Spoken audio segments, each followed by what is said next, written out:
What is good, everybody? It's your man EC1. Oh my God, we're live? I said I was scared. Nah, I'm just playing. What's up, everybody? Where you hiding in the house? You already know, man. And listen, we got a lot to talk about. It's the off season. Well, it's almost free agency.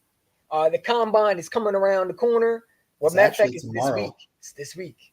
You know what I'm saying? Actually, yeah, the combine's actually tomorrow. It's tomorrow, and I can't wait, man. The 40 times are going to be crazy. I'm looking at linebackers. My guy, Philly. It's a Philly thing. What's up, dude? How you doing, man? It's good, man. Welcome to the stream, man. Hit that like button. Hit that subscribe button. We trying to get as many people as here as possible. We want to have a good time. So if you're an Eagle fan, you got any Eagle fans that love content and they want to see a podcast that gives you entertainment, this is the podcast. You know what I'm saying? We bring the facts, we bring the energy. You already know. But let's get into it, man. Let's talk about Hassan Reddick. Now, there is rumors about Hassan Reddick might be gone. Right? Teams have very much interest in Hassan Reddick. Do you think the Eagles should pay Hassan Reddick his money that he wants? Well, let's kind of go over the money that he's asking for real quick. He's asking for $30 million, and I believe the Eagles are trying to offer him $22 million. So if I'm the Eagles, I would try to let him test the market to see which team will budge. But overall, you just can't give out that kind of money. We have a whole bunch of people to pay, like Devontae Smith, everybody else on his team. Like, he's not top priority, but he is an important character in this team. Yeah, I mean, I think you got to pay him. You know what I'm saying? I think you got to pay him. You got to give him I'm not saying $25 million, but he's very important to this team. I understand it's a business, but to see him leave, it would hurt this team. You know what I'm saying? Because I think that you're in a situation where you have a Super Bowl window still open, right?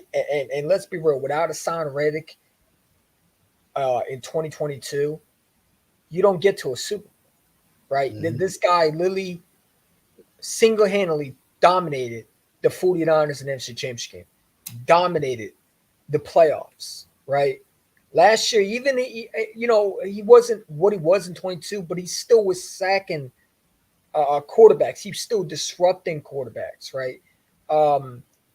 He's only going to get better. He's in his prime right now, in my opinion. He's starting to become in his prime, and those prime years are going to be at your best. So I think Hassan Reddick would be a huge loss for this team. I understand. Listen, if let's say the Eagles get something crazy, then I get it. You got to pull the trigger. But I see mock trades talk about we should give up him for second-round picks. I'm not giving him up unless I get a boatload of picks. Like, I need a top first for him. Like he's very important to this team. If I'm trading one of my cornerstone pieces, right, and I think he is, then I need something back for him. You know what I'm saying? I can't just give him up for peanuts. I can't give him up for just a second-round pick. No, I need some interest. You know what I'm saying? So if you want a player like that, hey, Cough it up. Cough up them picks. That's Yes. how I look at it. And considering how important Hassan Reddick is, he's very important to this team. Considering the slow start that he had, I remember him being sackless in the first few weeks, Mm-hmm. and then he still managed to get double-digit sacks with 11 to be exact. That's pretty impressive. But I also want to see where his heart is. I want to see if the Eagles are willing to budge to his 30 mil, or if Hassan Reddick is going to budge to the 22 mil that the Eagles are offering. That's where I want to see. I want to see where his heart is at. I want to see if he really wants to be Philly at heart, his hometown. I want to see where his heart is. Yeah, I mean, it's going to be interesting when it comes to what Howard Roseman is. Now, he did have his little press conference this afternoon, or yesterday, to be exact. You know, I, I took it some things that he said, which let's talk about. The one thing I hope that he's not serious about is bringing James Bradbury back. He got to go. Right. Yes. But I think that he's saying this because what is he going to say? Like people want him to say, "Well, he's gone." He's not going to say that. He's going to try to get that value up, right? He's going to want to get that trade value up. I look at Jalen Rager. Howard Rosen said Jalen Rager, yeah, he's part of our future plans, and then we traded him. You know what I'm saying? So when I look at James Bradbury and I see the comments and people freaking out, I just say, calm down. This is what Harry Roseman does. He manipulates the minds. He's a mastermind and the genius. He makes you think something that's not. You know what I'm He's saying? the king of fleece. Yeah, exactly. You know what I'm saying? And listen, if we could fleece someone for James Bradbury, That would be great. Oh yeah, we can revive his situation. We can revive him. yeah. I'm looking at the Tennessee Titans. I heard they want to trade down. Well, Hey, they're our typical sucker, though. yeah, for sure. But listen, I mean, he has a huge cap hit, and I think the only way you get rid of him is trading him. I don't see us releasing him because of how much he's making. Now I know in June 1st, I don't know what his cap it is, but I think it could be less than what it is if you did it now. Yeah. But yeah, I don't think James Bradbury going to be back. I don't. I think James Bradbury is gone. I don't think he's going to be here. Um, and I'm just going to say to people, just relax. Yeah. Howard Roseman is going to find a way to put guys in the right position to eat. You know what I'm saying? He's going to get guys are going to be hungry. My guy Adrian Cooper, the Eagles interviewed today. You know what I'm saying? Jeremiah Trotter Jr. Now, Heidi, let me ask you a question, right? We talked about this every time, and I'm just jumping into every discussion. We gonna talk about a lot. Liz, we got a lot. So kick your feet back, relax. If you want to smoke a blunt, do that, and just relax because we got a lot to talk. We got a lot to unravel, right? I still haven't even talked about the AJ press conference. We're going to get to that later. We're going to get to that. And Dan Sileo with his clown comments again, talk about, oh, the Eagles are interested in Brian Thomas Jr.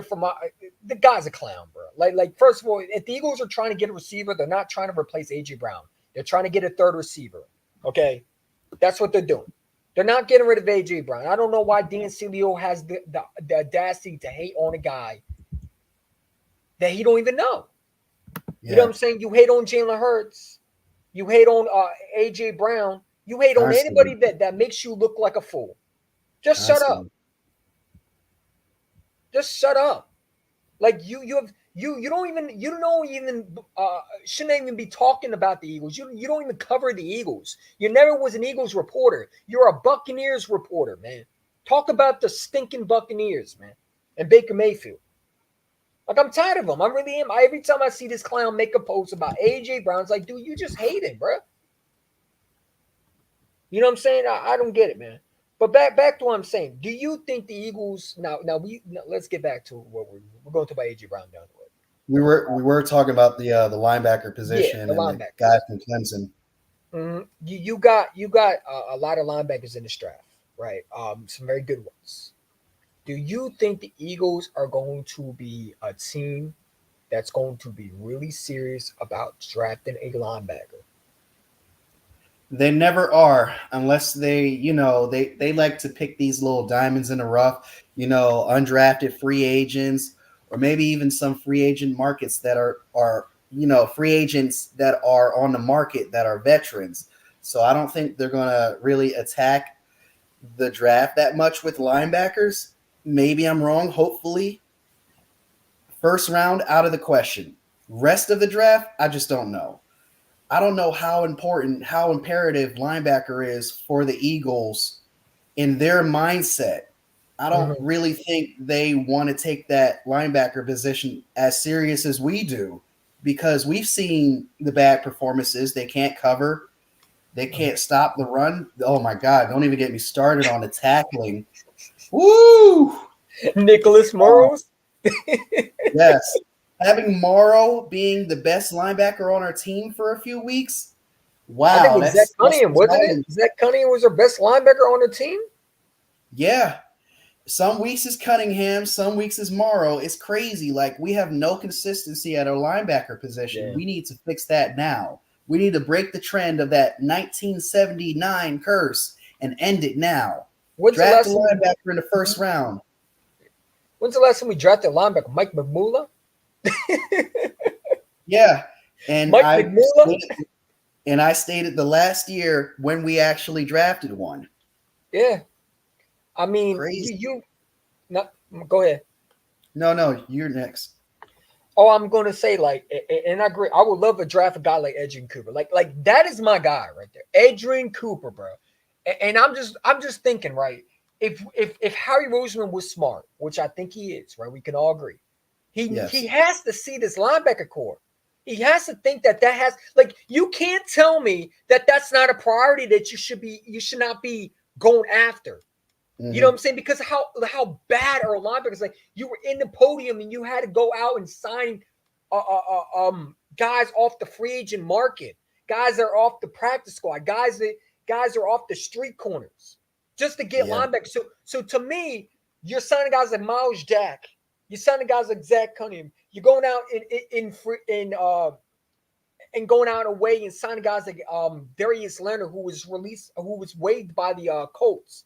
So it's like Harry Roseman has to see and say, you know what? I understand I don't draft linebackers usually, but maybe I need to. You know what I'm saying? Like I'm looking at guys like Jeremiah Trotter Jr. and I'm looking at guys like Edgin Cooper, and I'm just saying, what if we had both of them, and how dangerous our linebacker core would be? Because I ain't gonna lie to you, I don't trust Nakobe Dean. He hasn't shown me nothing. Can he stay He can't healthy? stay healthy. No, he can't stay healthy. And to me, he can't.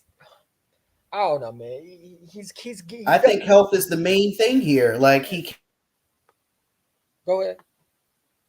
they'll say, availability is the best ability, and he doesn't provide that yet. Maybe he'll prove me wrong later in years, but right now I just don't trust him. I mean, dude, like you have to draft a linebacker in one of these days, man. You can't continue to It's do top priority, and then the next priority is safety and corner. like if you keep ignoring that position, we're just going to continue to run into the same situation, especially when you got a guy like Vic Fangio, right? You need those linebackers to be good, right? It's not the Yes, scheme is not going to work if you don't have good players. You know what I'm yes. saying? So I'm hoping and they evaluated both Jeremiah Charger. They also looked at a guy from Colson, Michigan, the linebacker. They also looked at your boy Ohio State, James, what's his name? Chamber. Yes. They you know what I'm talking about? Chains, whatever his name is. So I Yeah. mean, they're doing their homework, and I like that. And I'm hoping that Howard Roseman, you know, doesn't be scared and draft a linebacker, right? Because Yes. we watched the Super Bowl this year, and what did we see? What was the number one that we saw? Linebackers, Linebackers. cornerbacks, safety. And those two teams played phenomenal defense. I don't care what nobody Absolutely, says. yeah. My guy Edgin Cooper. You know, he said he wanted he plays like that. He Yeah. models his game off the 49ers linebacker Fred Warner. That's what he Fred said. Warner is a good, Fred Warner is a good comparison. Absolutely, like an Edgin Cooper is a dog. Mhm. Like you need to get dogs in this facility. Like you cannot continue to sign guys off the street corners, I want right? that guy who is like a Fred Warner, a Luke Kuechly, well, without the injuries, a freaking Brian Urlacher. That's what I want. A Patrick Willis who just got in the Hall of Fame. That's the type of linebacker that we've been waiting for years. Yeah. I mean, when do we break the curse, Hayden? When do we break the curse? Next year? The following year? Like how many linebackers have we passed up on? And I want to quickly express to everyone how important the linebacker position is. You realize a linebacker can bail out a corner and a safety with coverage sacks. Every now and then you're going to need a spy linebacker to spy on the QB and maybe blitz every once in a while. They could bail out the corners because they're not covering them as long. And, coverage sacks are very important because obviously the quarterback's not going to have time to throw it to the wide receiver of their choice. So having a linebacker can be important in that sense. And you also need one that can cover too. Yeah. And now I'm just saying, like, if you add Jeremiah Charles Jr., Adrian Cooper, you're going places. You're winning Super Bowls. Yeah. That, like, I don't give a shit about his size. Everybody talk about Jeremiah Charles' size. Well, his size. Listen, man, he's nothing like Nakobe Dean. That guy flies around the ball. So let me ask you something. Are you still interested in Patrick Queen? I hear he's on the market. Man, don't get me started on him, bro. We've been talking about him for years. Oh, yeah. Now here's the thing. He's not really good at coverage, right? And we do need a guy that can cover. He can improve on that. You saw how Micah Parsons improved from his rookie year to now. Yeah. I mean, have us drafting I'm not a fan of his play, man. I ain't gonna lie to you, bro. I don't want no disrespect to him, but I don't want no white corner on this team. I don't, because they don't turn out to be good. They don't. Mm-hmm. They don't. Like no disrespect, man, but I don't know. I learned off the Ed Reynolds situation, and you remember he was the white dude. Was he playing safety or corner? I forget where he played. He was playing safety. He was playing safety, but it's like no disrespect to him, but he just gives me Buzz vibes. But listen, we take him. I'm not going to complain. But give me Kool-Aid McKinstry. Give me that dude that we just interviewed. The Eagles interviewed what's his name? News Missouri DB Ernest Rakestraw Jr. He met with the Rams, Jaguars, Ravens, Packers, Colts, Texans, Patriots, Lions, Seahawks, Chiefs, Falcons, Saints, Bills, Chargers, Steelers, Bears, Giants, and Eagles, and Raiders. Now, you mentioned cornerbacks. I do like the fact that you pointed that out because we do need corners. And I do see the Eagles picking corner first before they search for a linebacker. I don't see them breaking the trend this year. And quite honestly, if they don't break the trend, why not get the next best thing, the cornerback? Well, you better go and sign one in free agency. Like you can't continue to ignore this position. I'm sorry. Yeah. You know what I'm saying? Like you Howie Roseman and Jeffrey Lurie, I'm sorry, you have to be able to fill that position in. So and you saw how they get Patrick Queen. And you saw how they threw TJ Edwards in the trash. Yeah, they could have kept him. They didn't want to. I don't know how you can't see the weaknesses and not address those situations. You know what I'm saying? Because they want everything to work. Yeah. They're trying to justify. They're going back to their old ways, the 2020 ways, where they justify everything and everyone and think that it's going to work. I mean, you got guys like Steel Chambers in this draft. You got guys like what's that Michigan linebacker? I know you hate Michigan very high, but he's a good linebacker. You got what's his name? Oh, let me find his name so I don't butcher his name. They just interviewed him too, which he's a pretty good linebacker, man. He's a very good linebacker. So they interviewed Adrian Cooper. We already talked about Stone Anderson? No, hell no. Hold up. You said who? Never mind. Forget what I said. I'll look for the player real quick. Who's all up? The Eagles also interviewed Darius Robinson. Says he met with the Eagles in the Senior Bowl, but not the Combine. There's also another guy that they interviewed that I'm trying to find. Um, Let me find it real quick. Trevor Andrews. No, he's from Michigan. He's a Yeah, line. I'm looking at Michigan now. Michael Barrett.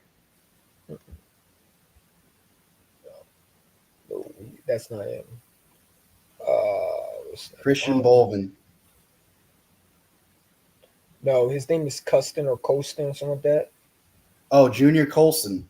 Yep, Junior Colson. That's it. I Yep, was just Junior guessing. Colson. Colson. Yep. Junior Colson. Mm-hmm. The Eagles interviewed him. So yeah, they're looking at linebackers, and I'm hoping it's not because they're just doing it because they want to, and so people can stop talking about it and not address those. But I'm hoping they do it because they actually see what we're seeing as fans. yeah, I mean, dude, you're in the press box, so you should be able to see everything. Yes. like you should be able to see everything, bro. Um, they have done their homework, so it. I don't know why you wouldn't go after a linebacker, man. I don't understand why we ignore that position. I mean that's something that I think every team would want to have is a star player that can make plays. I don't know why we ignore that position. You know what I'm saying? I get it. We drop one every year, and we really don't need linebackers. I get, but we haven't addressed that since position in a long time. So I mean, we'll see, bro. But there's the guy that the Eagles interviewed today, your boy Hyden. Mm-hmm. Talk to me about what do you think that he brings? Wait, who? Oh, I don't really have much of an opinion on him, to be honest. Well, don't you watch the Ohio Hardly, State? Come on. You leaving me to I dry. do, but I hardly know Okay. I mean, him. okay. Well, never mind then. I would be the wrong guy to ask. You would probably have to ask Dashi on that one. Oh man. So you're not the expert that I thought you were. Never mind. All right, Oh, but disappointment. so yeah, they met with them at the they met with Cooper, Edgerrin Cooper. They met with him at the East West Shrine Bowl. They continue to show interest after formally met with him at the combine, as Cooper mentioned. Yeah, he would be a very good pick. He would be a very good Yeah. pick, and like they said, he says he models his game over our one former linebacker that we always have to play in the playoffs, Fred Warner. You know what I'm saying? So my guy Stu Vision in the building. What's up, dude? But yeah, I mean, dude, like this linebacker core got to get fixed, bro. You can't continue to ignore this position. And I'm just Yes. looking at guys like Edgerrin Cooper, and I'm just saying, what if the Eagles do something out of ordinary and they draft not only Edgerrin Cooper but Jeremiah Trout Jr. Like how better your linebackers would be. Like I'm hoping we address these linebacker situations because I can't stand into the offseason with bad linebacker play, man. Especially when you bring a guy like Vic Fangio, you have to have linebackers, man. And that includes any defense, really. You know, we cannot continue to ignore this position. My guy's still.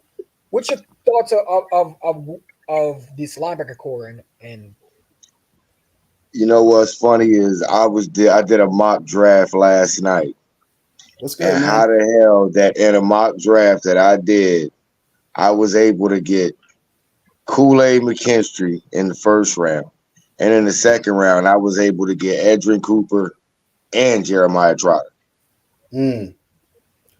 That's a I was dream. like I said, I was able to get both of them in that mock draft. I was like, now hold the hell on, you get both of them. And you still got N'Kobe Dean in that mix. Your linebacker core is straight for the future because you got three young guys that ain't gonna never grow together. Yeah. absolutely. Now it all just comes down to health. You Yeah, got to stay healthy. You got to stay healthy. But I also think that him with Vic Fangio might be a little bit better. That's what I'm hoping because he has to be the guy that's going to develop. We did draft you. You know what I'm saying? And coming into that draft, he was the number one linebacker coming into this draft. So I need him to show up like a linebacker that he should be that we drafted him to be. I know we didn't get him in the first round, but you had first round talent. in this draft. So please show up. You know what I'm saying? But yeah, at the same time though, with him, his size is gonna always play a part with him getting injured because he's so small. He's so much smaller than the guys he's gonna have to go up against. Yeah, for sure. It's going to be interesting. Like I don't know what the Eagles goal. I mean, I'm hoping we draft linebackers, man, because I'm tired of ignoring that position. I'm watching guys like Christian Harris play in the playoffs, and I'm saying, dude, what if we get a guy like that? How our defense would look. I'm looking at guys like Fred Warner over in with the 49ers. And they're guys that are just stuffing the run. They're not afraid to hit. You know what I'm saying? I ain't gonna lie to you, man. Like, watching Nicholas Morals, I wanted to pull my eye sockets out of my head. That's how bad it was. Like, I'm tired of stinky linebackers. yeah. I'm tired of going out and signing guys off the street. Retreads. Mm-hmm. Like, I don't care who we get. If you want to get Jeremiah Trotter Jr., that's fine. I think he's going to be good. I don't care what anybody said. They talk about he's going to be Nakobe Dean. He's nothing like Nakobe Dean. Stop trying to compare those. Nah, he's one of those guys. He's got an old school mentality built into a new school linebacker body. He want to come downhill and hit somebody. Oh yeah. Like, if you want to get this guy, Chambers, go out and get a linebacker, man. And stop ignoring that position. Or what's the linebacker from North Carolina? Gray?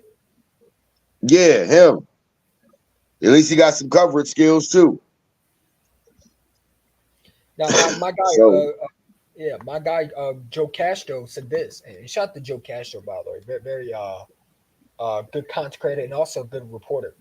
He's doing his thing out there, and I appreciate that. But he also said the Eagles, he got interest that a couple teams regarding availability of Hassan Reddick. None of those deals are good enough to move the needle.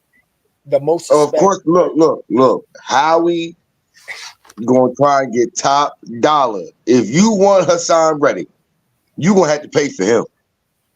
I want a first round pick, man. I'm telling you. Look, that's the one way Howie is not gonna factor his age into it. Is if you coming for a trade. I don't give a damn about his age. You see what he been doing for us? Yeah. This is one of our best players. You want him, you better come out your pocket for that. I'm looking at Khalil Mack and what he got, man. I'm doubling that, right? If Khalil Mack went for, what did he get? What did they give up? What did they give up for Khalil Mack? Man, Khalil Mack, he gave up a couple first, couple second rounders. All kind. I'm like, hold on. They're gonna do all that for Khalil Mack? Y'all crazy.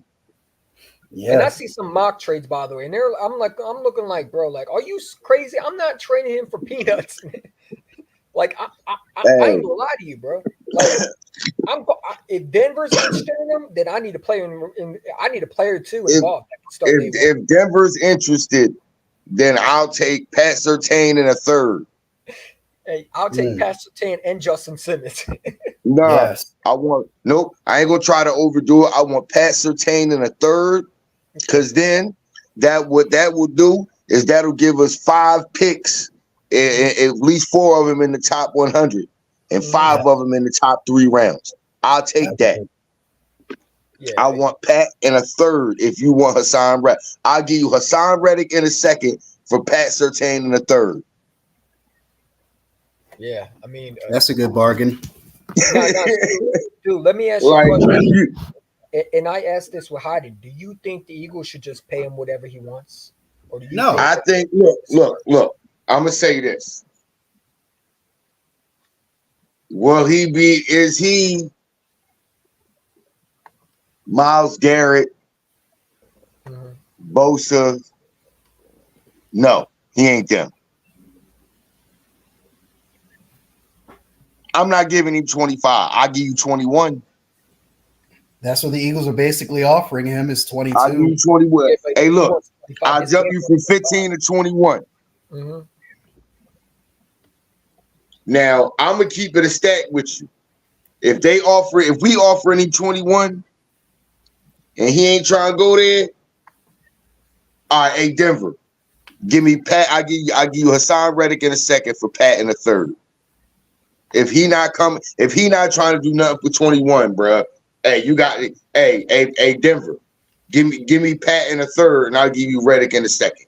Because if he ain't trying to take this 21, and y'all already, it ain't like y'all can do anything about it anyway. Y'all get ready to be in cap hell anyway with this hellacious hit that y'all get ready to take from the Russell Wilson trade. So you might as well go ahead. Look, you might as well go ahead. You might as well go ahead and do this one real quick. At least you get something back. Yeah. Yeah. And my guy Joe Castro said the Eagles have called multiple teams about potentially moving up in this year's draft. I wasn't told specifically, but there are a couple of guys that are moved into the teams for. Howie's always got something up his sleeve as far as the they're not staying at 22, bro. They're moving up. They're moving up. Look. That right there tells me something. This get ready to be some trades during free agency. There's some dudes that's getting ready to get up out of here. Bradbury for one. There's some dudes that's getting ready to get up out of here. Because if they trying to move up, that means they trying to get rid of some dudes for some picks that they can package together to try to move on up. Howie sitting right there at the combine right now, like, hey, look, let me. You looking at other GMs like, hey, let me holler at y'all real quick because I got some things I'm trying to do, and I need a couple of y'all suckers to bite real quick. Let me go ahead and throw this bait out here for y'all real quick, so y'all suckers can bite and I can reel y'all on in. That's what he going to do. How we doing that right now? Yeah, he's a mastermind. Yeah, I mean, to get a guy like, again, get a linebacker. I mean, I think Edgin Cooper is going to be in the first. I think you have to get him with the first. But I thought of some slick shit earlier. I thought of some real slick shit earlier. Now you know me, my old ass get to sit here and thinking about scenarios of how to do shit. Yeah. My old ass sat there and got to thinking, well, what if we go ahead and go through the draft and do all our stuff in the draft?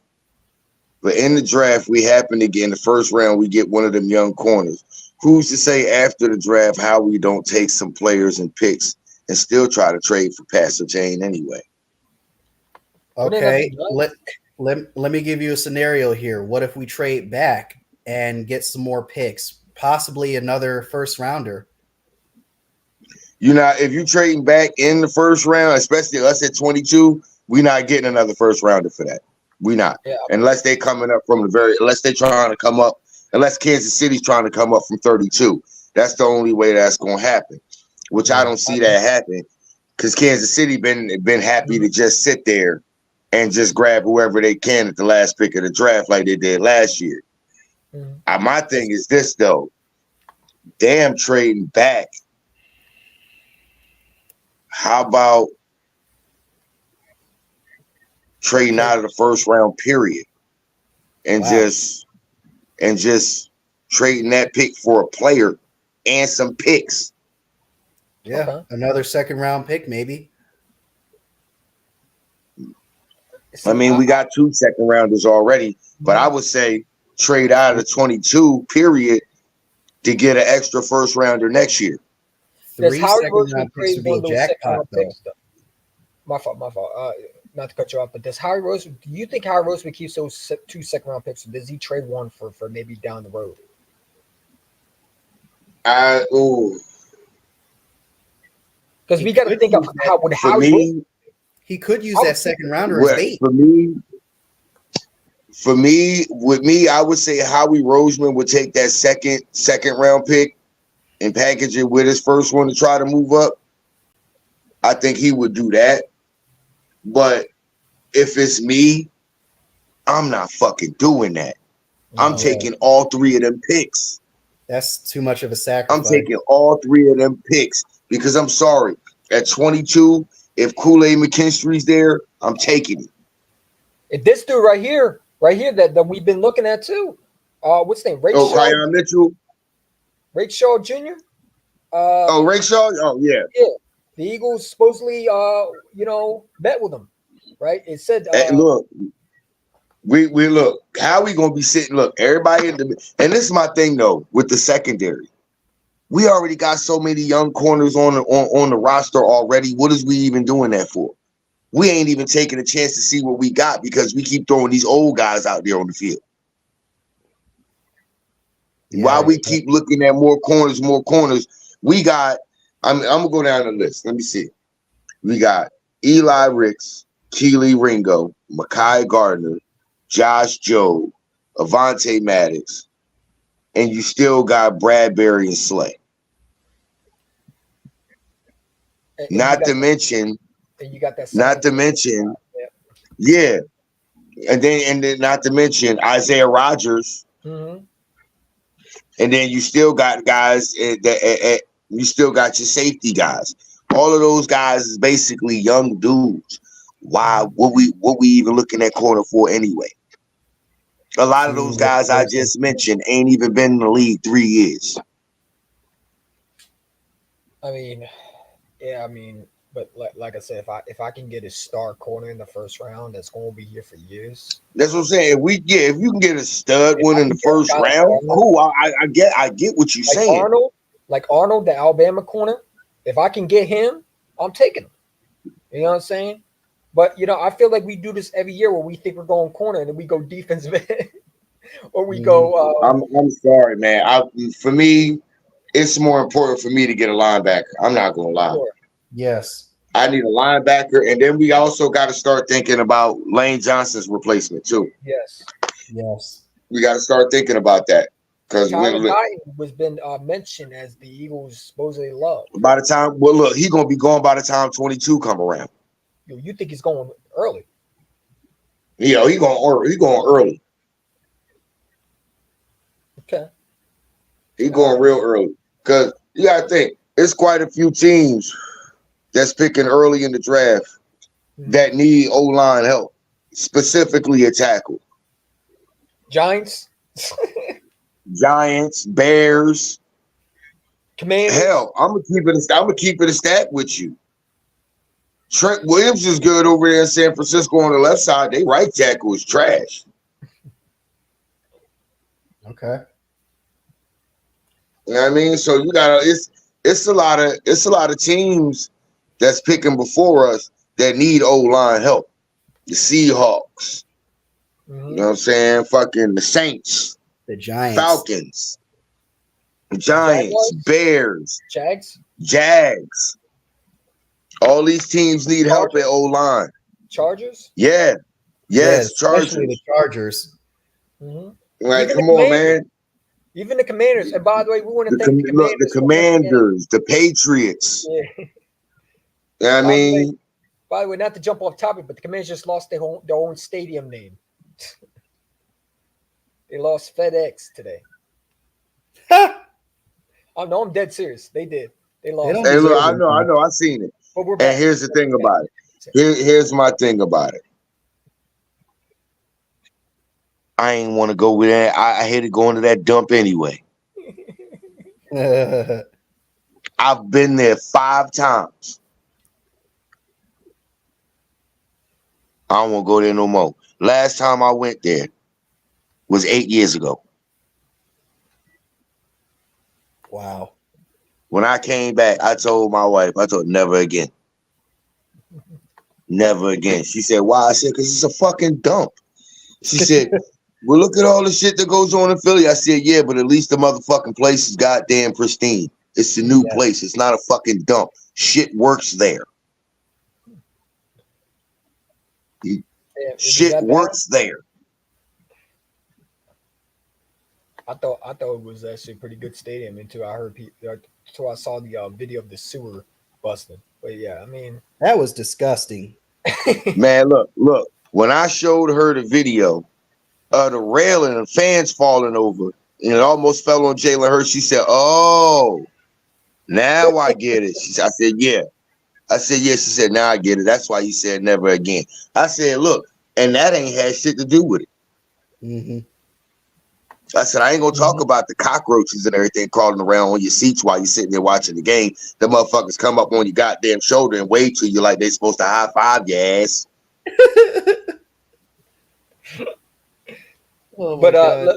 let's get back to what we've been told. Well, we're going to talk about the Commanders down the road. You know what I'm saying? That they're irrelevant. I told a Commander fan today, by the way, I told him that, dude, shut up. Because he be talking about, well, you know, you lost to Baker Mayfield. I'm like, bro, the only thing you look forward to every year is tanking, bro. You haven't been to the playoffs since Chase Young was the rookie defensive player of the year. Just stop talking. Like, I don't know why Yeah. you talking to an Eagle fan. Talk to a Giant fan. Like, and here's the thing about it. The only reason why they was in the playoffs that year is because we gave y'all the goddamn. They need the division to be shitty. That's what I've been saying for years. Yep. We literally lost the game on purpose and gave y'all the division. Mm-hmm. Mm-hmm. That was the game that we gave up, and we took Jalen Hurts out and gave them the division. And Joe Judge, I never in my life seen something. And I ain't gonna lie, it was so funny hearing that from Joe Judge, but I understood where he was coming from. Mm-hmm. I understood where he was coming from. And y'all gotta go with me on it. Y'all gotta listen to me on this. Yeah. He grew up his whole life Philadelphia Eagle fan, just like us. Mm-hmm. And I agreed with him on this one part. Never in my life had I ever seen the Philadelphia Eagles lay the fuck down until then. I mean, So when he said that, I've never seen that in my life. I've never seen a team just lay down. Like, I got him on that. I was like, yeah, I can't even get mad at him on that because he wasn't wrong. Never in my life did the Philadelphia Eagles just lay down and give up like that.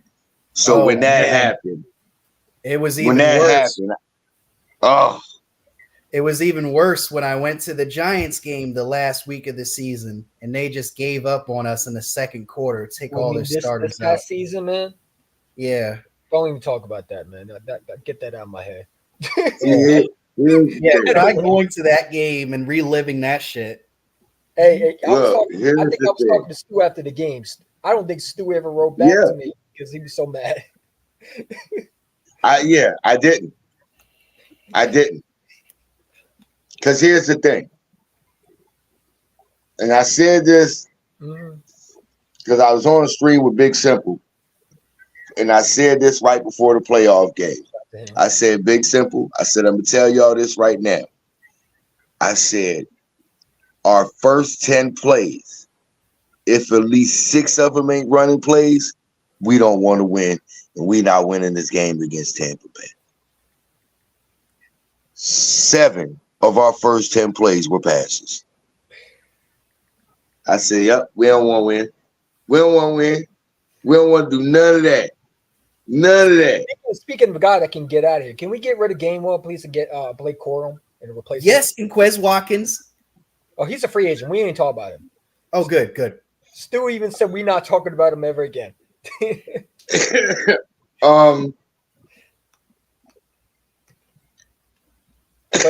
not going to talk about Quez, JJ Regalor. Yeah, they're out of the dictionary. But Jeremiah Trey Jr. dad said that he told him about how much he loved playing for the Eagles, and supposedly he said he would love to play in Philly. Who do you think still, when you look at the lineup, who do you think has the more potential? Like, who would you rather the Eagles go for? If you were in their draft room and you had it between Edgerrin Cooper, Trotter Jr., or any one of them, who would you go for? I'm taking Trotter. I'm taking Junior. Because I know one thing that I've watched about him. Wherever the hole is that he's supposed to fit in for the run fits, he gonna be there. Mm-hmm. Yeah. If Philly think you're right, I would too. I don't know how old you is, but I'm gonna take it back. I'm gonna take it back. Valuable. I'm gonna take it back on. I'll trade it for a bag. I was trading for a 10-cent bag of sunflower seeds and a bag of homeboy chips. That's right. Don't trade him for a cheesesteak. A cheesesteak is more valuable than him. That's not a fair trade. I think you Now, mind you, everything I just said costs no more than 25 cents. You can definitely replace Game on this draft, man. I'm looking at The bag of homeboy chips, they cost 25 cents. The sunflower seeds was 10 cents, and the hug was 10 cents. Damn all that. I'm literally trying to get rid of this dude for 45 cents. Yeah, he pissed me off in the playoffs game, man. When he didn't want to hit the hole and he tried to do too much, man. And then none of that, right? This is why I got so upset with people after the after the Super Bowl run, when everybody kept complaining, oh, he was more productive than Miles Sanders was in the playoffs. Yeah, no shit. Miles Sanders was the one that was used all season long. So he had all the wear and tear on his body. Guess what Gainwell was? Fresh as a fucking daisy. Man, listen, bro. But ain't nobody want to listen to me. But then everybody want to complain. Oh, see, told y'all Miles Sanders going to get down to Carolina and he was going to fucking suck. Excuse me. Carolina ain't got no fucking O-line. Listen, I'm not a fan of Miles Sanders, but Miles Sanders should have went to a better team, bro. I would have went somewhere else. Miles Sanders was chasing the bag. Yeah, I mean, no, Miles Sanders. I'm sorry, and as a running back, that's what the hell you're supposed to do on your first contract. You're supposed to chase that bag because guess what?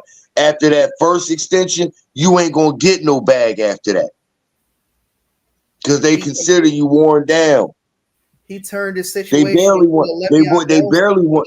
barely want to pay you after your rookie deal as a running back. Hey, speaking of guys that should be paid, man, my boy Swift, our boy Swift. I think he stayed. Hold on. You look. I heard rumors the Eagles are interested in Tony Pollard from the Cowboys. I swear to God, we better not get him, man. I don't want any more Cowboy players, but I look at guys like I think the market is going to be fair to Swift because guys like Saquon's going to get the bag, Jacob's going to get the bag. You're going to have Derrick Henry who's going to get the bag. So I think Swift, you got to bring Swift back, man. I heard Nick. See, here's the thing about it though. Mm-hmm. Swift, I don't think Derrick Henry really worried about the bag because he already got the bag from the Titans. I think now he's at the point where he's trying to get a ring. He looking for jewelry. He trying to come. He looking for jewelry. You know what I'm saying? And look, I'm a peep game on something. There's an interview that Derrick Henry did that I seen recently. Mm-hmm. That dude asked him, he was like, yeah, so when the AJ Brown trade happened, well, how did you find out? How was you feel? What did you feel about it? He was like, yo, I was like, yo, oh shit, yo, like, nah, not my bro. Like that was my little bro. You know what I mean? Like, I thought everything was gonna be cool. I thought he was gearing up for another season. Then all of a sudden I see that and he called me. He was like, yeah, I'm going, bro. And I was like, yo, for what the fuck, for real? He's like, yo, so he's like, I was hurt by that. Mm. Like, yo. I mean, to me, Swift is only, 25 years old? If we can get him on the cheap. And just think, bro, like, I feel like we did him disservice for not using him the way he should be. You know what I'm saying? Because he was, to me, like, his cuts, the way he cuts on a dime, like my guy Joey Shake says, it's just unbelievable. Like, he has one of the most patient he's one of the most patient running backs I've ever seen.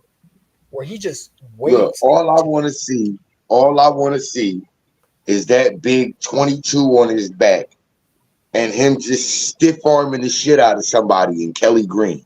If he and Kelly Green stiff arming the shit out of somebody like they was Josh Norman, like he just tossed Josh Norman. I want to see him wearing Eagles green and do that shit to somebody. Like Carson. If I can see that, I'm good. I'm good. Yes. I just want to see Yeah. somebody go fly somewhere. Yeah, Yes. I mean, just imagine if Swift and Henry are in your backfield. Bye, Ooh. Gainwell. Bye. Have fun. Have fun, Gainwell. We If can you get got back. Swift, Henry, and Hurts in that backfield, could you imagine that? I don't need you. I You don't got need. both. You got Swift and Henry back there, but then you still Jalen Hurts is back there. Woo! And you remember in that Super Bowl when we won the Super Bowl, what did we have? We had LeGarrette Blount, Jay Jai, Corey Clement.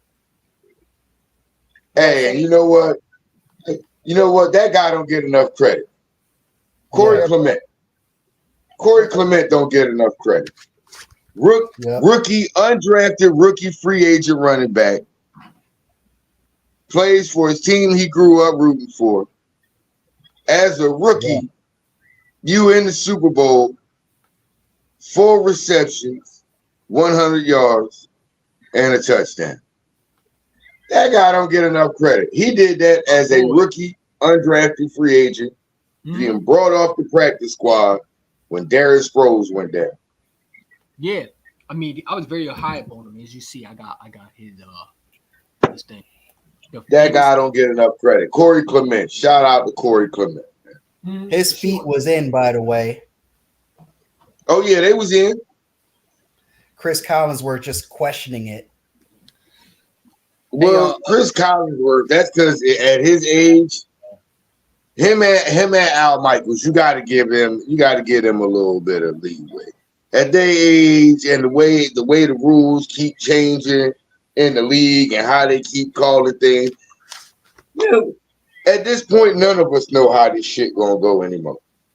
So at their age, they're a little older than I am.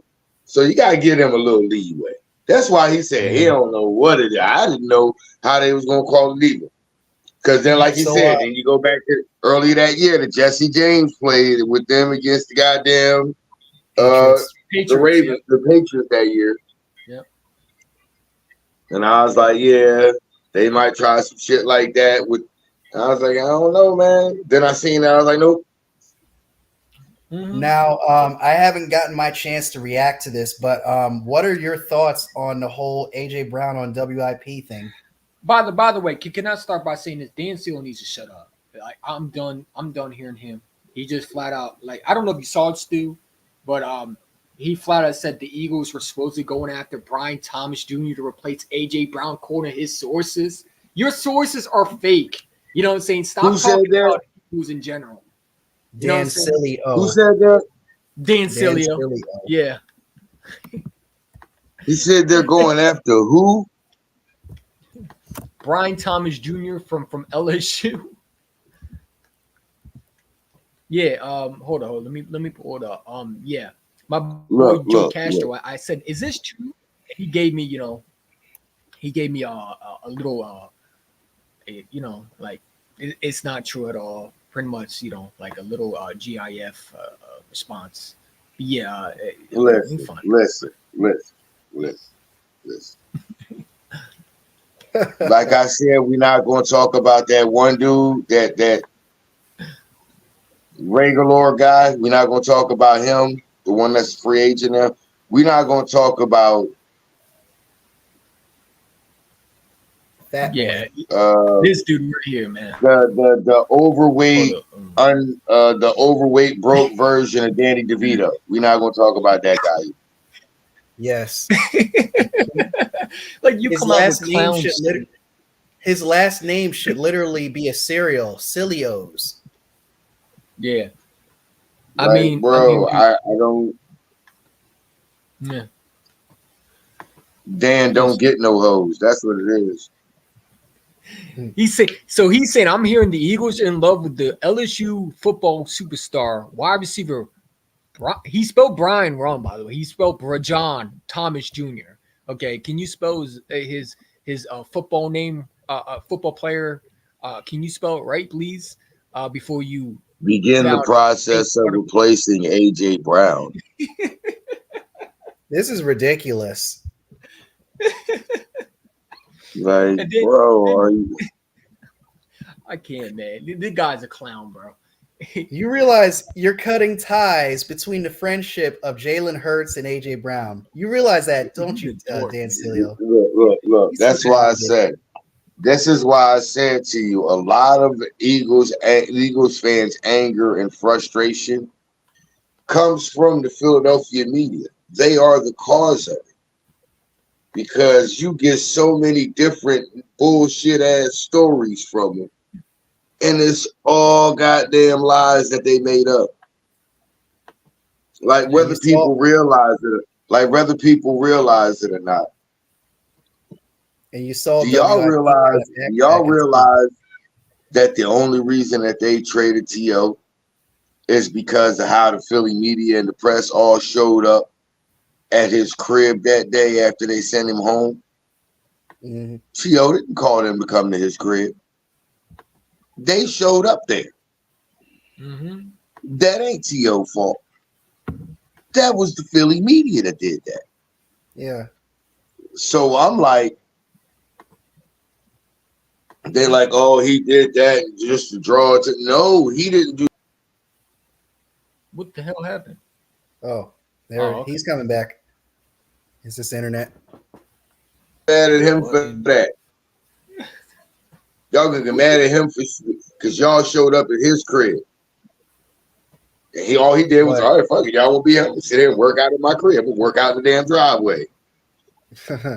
What's wrong with working out in the parking lot? I mean, just the fact driveway. Where I'm gonna go ahead and lift weights, work out, stay in shape. You know what I mean? I love the fans. Yeah, y'all want? I'm gonna order y'all some. I'm about to order some food. Y'all want some pizza? Like for real, man. Like I don't get it. But he the one that got sent off somewhere. He got all the bad rap about it. Meanwhile, Sir pukes a lot in the Super Bowl. Mm-hmm. Yeah, I mean, this is what I think of Dan Seeley every time I hear him. What you just said is one of the most insanely idiotic things I have ever heard.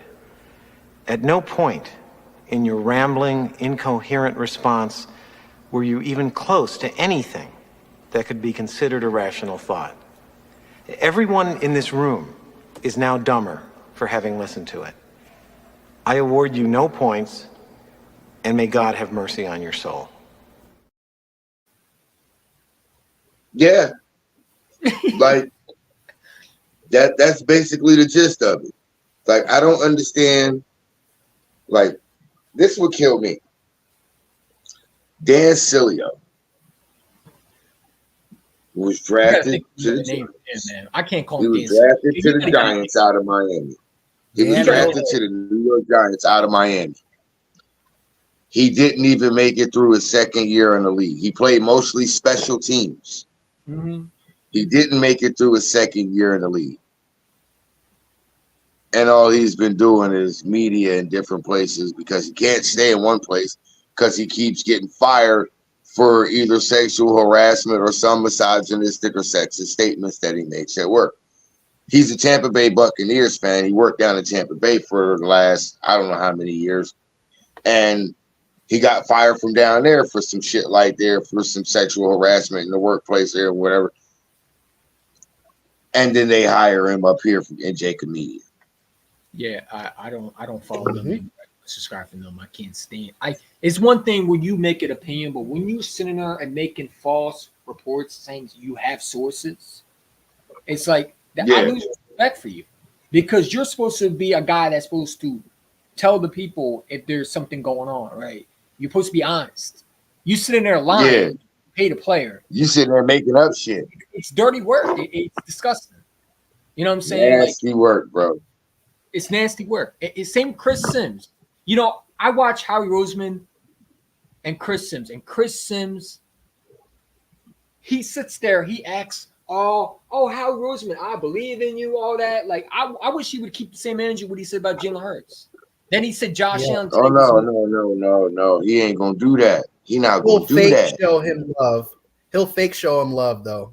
Yeah. Well, I mean, I'm just tired of the media, man. Like they trying to run guys out of the building. How would we try to show love to the guys that are in the building? Like This is what I don't get. And if you have a You a source, guy, name the source. you a guy that can't even get the play call right Well, in training camp practice. Hold on, here's the guy that can't get a play call right in a training camp practice. But yet you want to call somebody else overrated who's been to a damn Super Bowl and damn near won it. Yeah. How does make sense? That math ain't math. Yeah, he coached Josh Make Allen. it make no. Somebody make that make sense. But then when you hear him talk about Brock Purdy, you know, his nuts, ain't he? When you hear him talk about Justin Herbert, Trevor Lawrence, Josh Allen today, Tua Tagovailoa.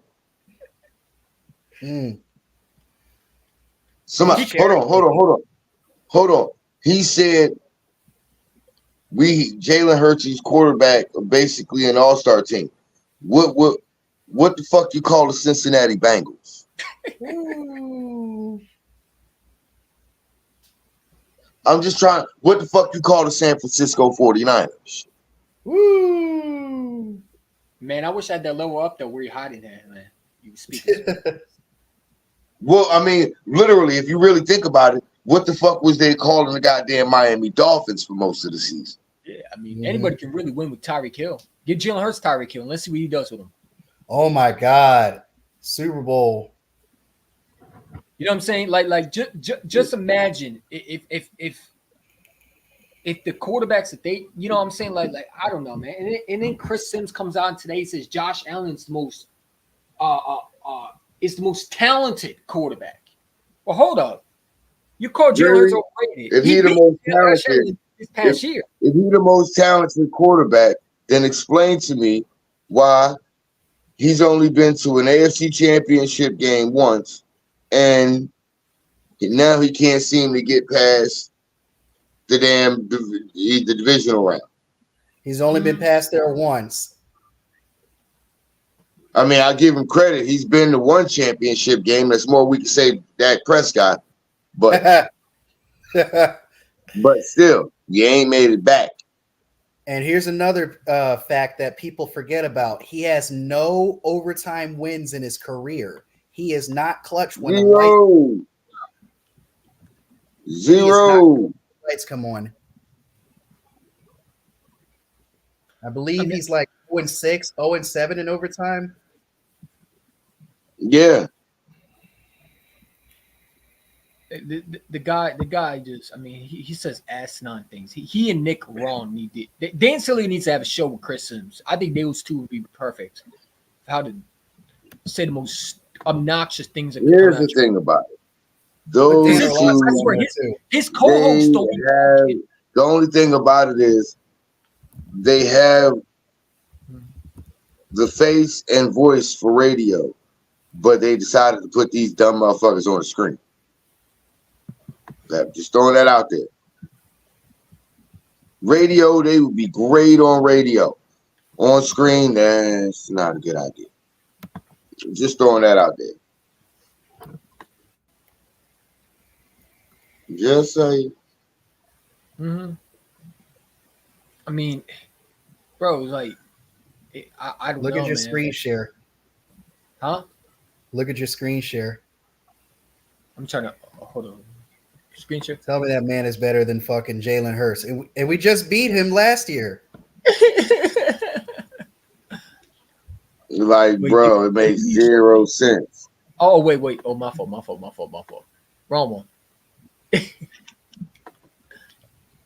0-6 record in overtime for his career.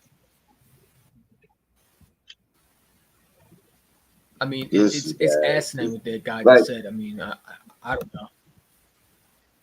Like, I be sitting here laughing sometimes when I hear them say, so and so is a better quarterback, and this, that, and the third. And I'm sitting there like, what evidence? I look at him and I say, well, what evidence? I try to listen to the evidence that they try to use as their argument for why a certain quarterback is better. And then I asked the question, I said, okay, cool. How far do they go in the playoffs? once they start, you could tell there was always a pause right before they start to answer. There's always a pause. They'd be like, I really got to think about this. There's always a pause. No, it's not that they have to think about it. Is the pause comes because they immediately know they've lost the argument. Mm-hmm. They immediately know it, but they're trying to find another narrative to try to like this push. narrative right here. You ain't even ring checked them yet. Arguably the most talented quarterback in history of football. And I'm not going, you know what the funny thing about it is, I'm not going to lie, he's very talented, man. I give him that. He's right. He's probably one of the most talented QBs. But I don't. It's all if all that talent doesn't get you anything, what good is it? For example, Dan Marino. Preparation and hard work. Said that. But also, I don't mind him saying that. But when you go out and you say things like Jalen Hurts is overrated, but then you come out and say arguably the most quarterback, the talented quarterback, it feels like you just hate. Hold on. No, when you make the comparison, he's arguably the most talented quarterback in the history of football. But then you say Jalen Hurts is the most overrated player in football. That's where I have my problem. All-stars on his team. Come on. This shit makes me like, I'm like, yo, this is ridiculous. It is. Yeah. I tried one boy tried to tell me, and I never forget this whole argument that I had with this dude on Twitter.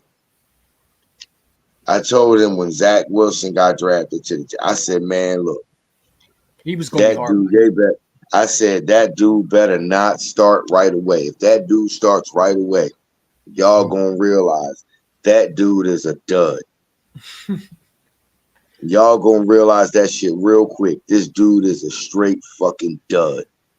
Yeah. Dude tried to tell me, oh, what makes you think he's any good, that he's not any, what makes you think he's any worse than Jalen Hurts? I said, first of all, Jalen Hurts played in 2 separate Power 5 conferences and damn near won the Heisman in both of them.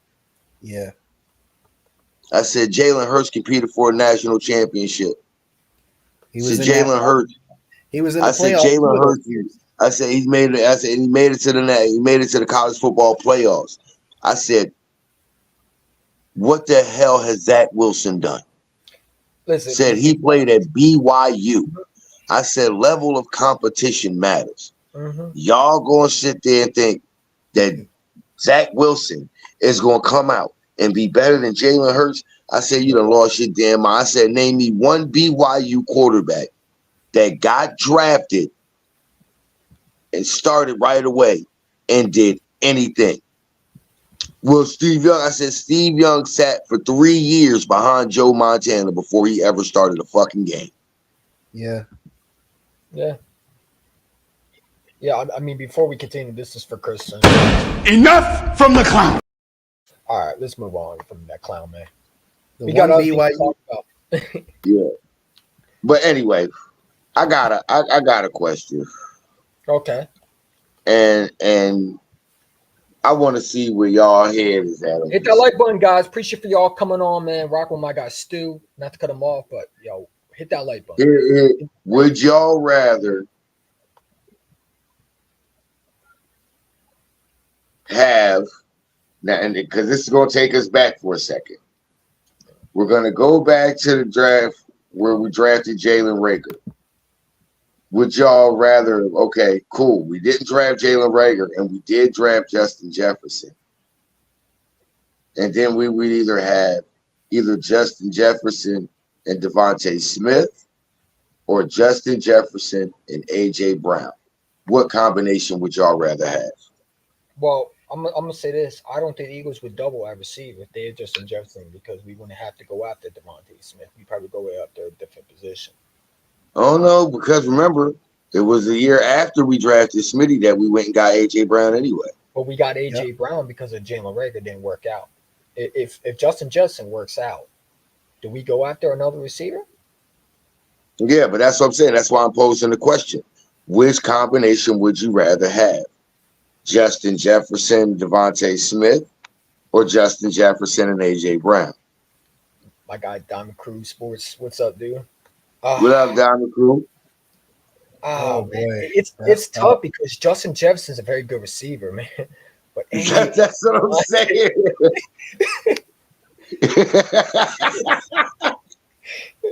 how do you go first? Because if you think about it, because if you now, but see, like you said, now if you think about it, if we grab Justin Jefferson, we don't grab Devontae Smith the next year, but then that third year we still trade for AJ Brown.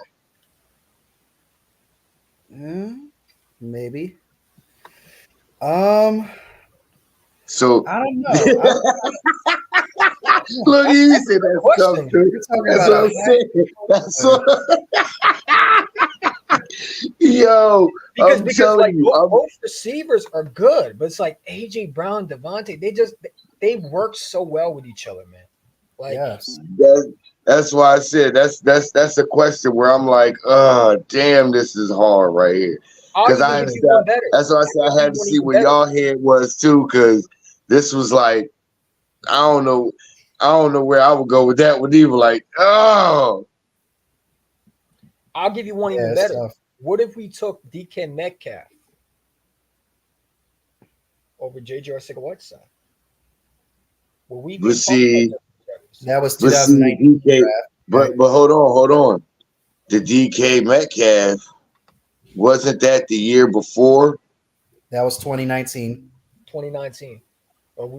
When AJ Brown was in that was the year. Yeah, that was the year before where we grabbed JJ Arcega-Whiteside. Well, let's put AJ Brown on the table too. He's not with Tennessee yet. He's waiting to be drafted. No. They drafted AJ Brown before we got around to it. So we would have had it would only been DK Metcalf. So if we would have had DK Metcalf, then we turn around and grab Justin Jefferson. Now you look at it, there's no Devontae Smith or AJ Brown. Ooh. That'd be tough. But then again, what if we did grab DK Metcalf? Do we go linebacker with Patrick Queen, or do we go defense? You just got to think about that still for a second. Would we change up our philosophy? Oh man! See how I asked one question and that just led to other ones? Yeah, that was a smart question. Like, who in 2019 do we have at linebacker? We still had TJ Edwards in there. Nathan Gary. Yeah, Nate, the white snake. And then Alex, you still had Alex Singleton. Oh God. Nathan Gary, the white snake. Wait, did we have Nigel Bradham or did we get rid of him? Yo, I used to laugh so hard every time I seen him do that. I was like, Kiko Alonso 2.0. I was like, yo, what is this dude doing? I was so glad when he was gone, bro. I was like, please get that dude off my team.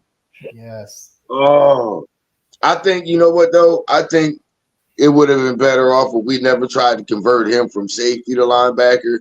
If we would have just left him as safety. I think he would have just been better off if we'd have left him as safety.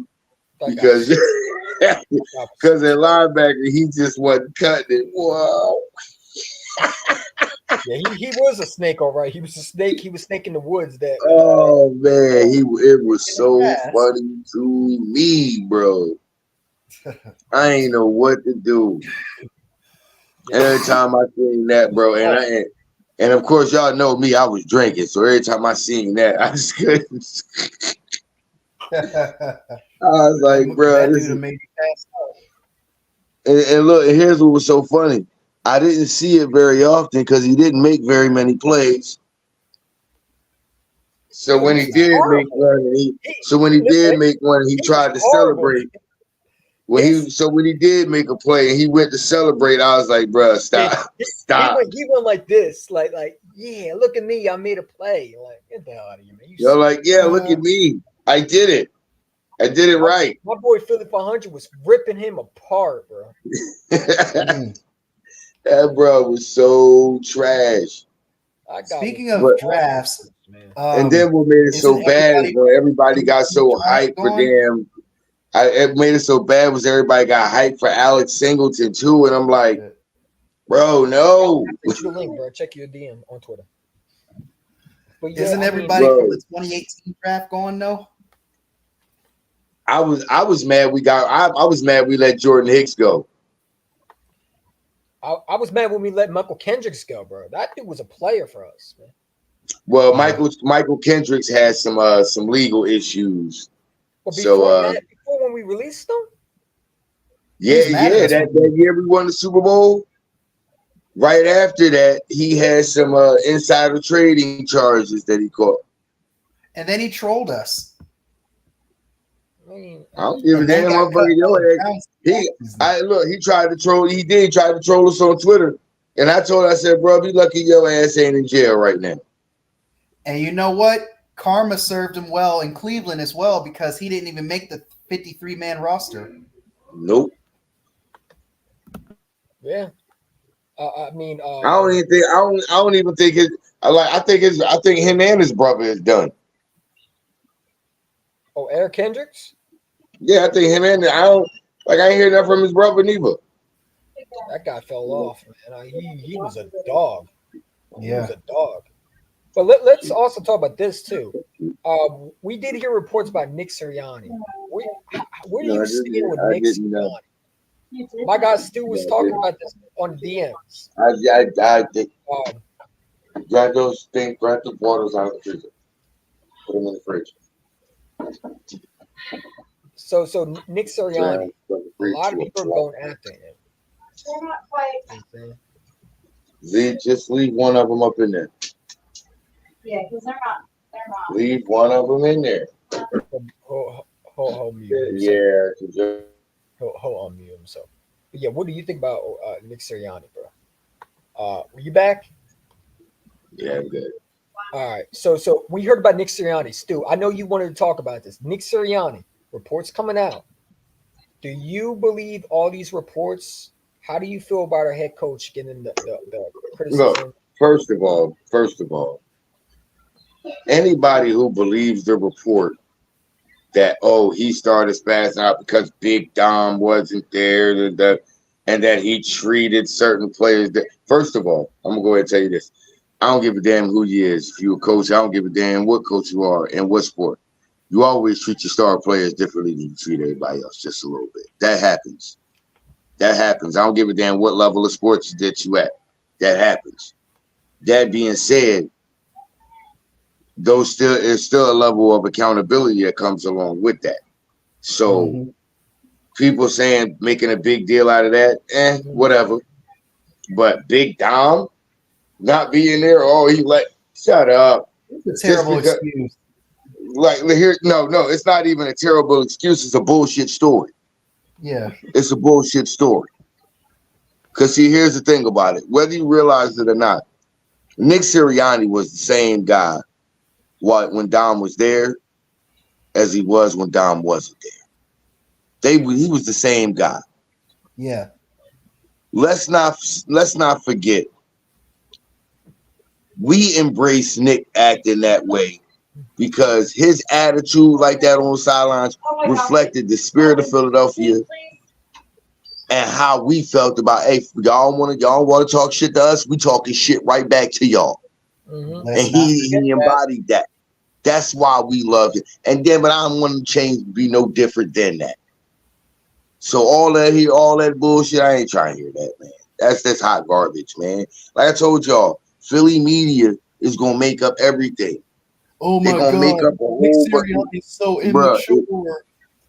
He's been acting this way ever since he was winning or losing. So why do you want him to change all of a sudden? Because we were losing. But what is his job title, man? Like, because I do think some of it is true. I don't think all of it's true. Like Marcus Hayes is a clown to me. I don't think anything him. Isn't that the same dude who was sitting there saying we should trade 3 first-round picks for Russell Wilson? Yeah, I don't take that dude seriously, man. That dude's a clown.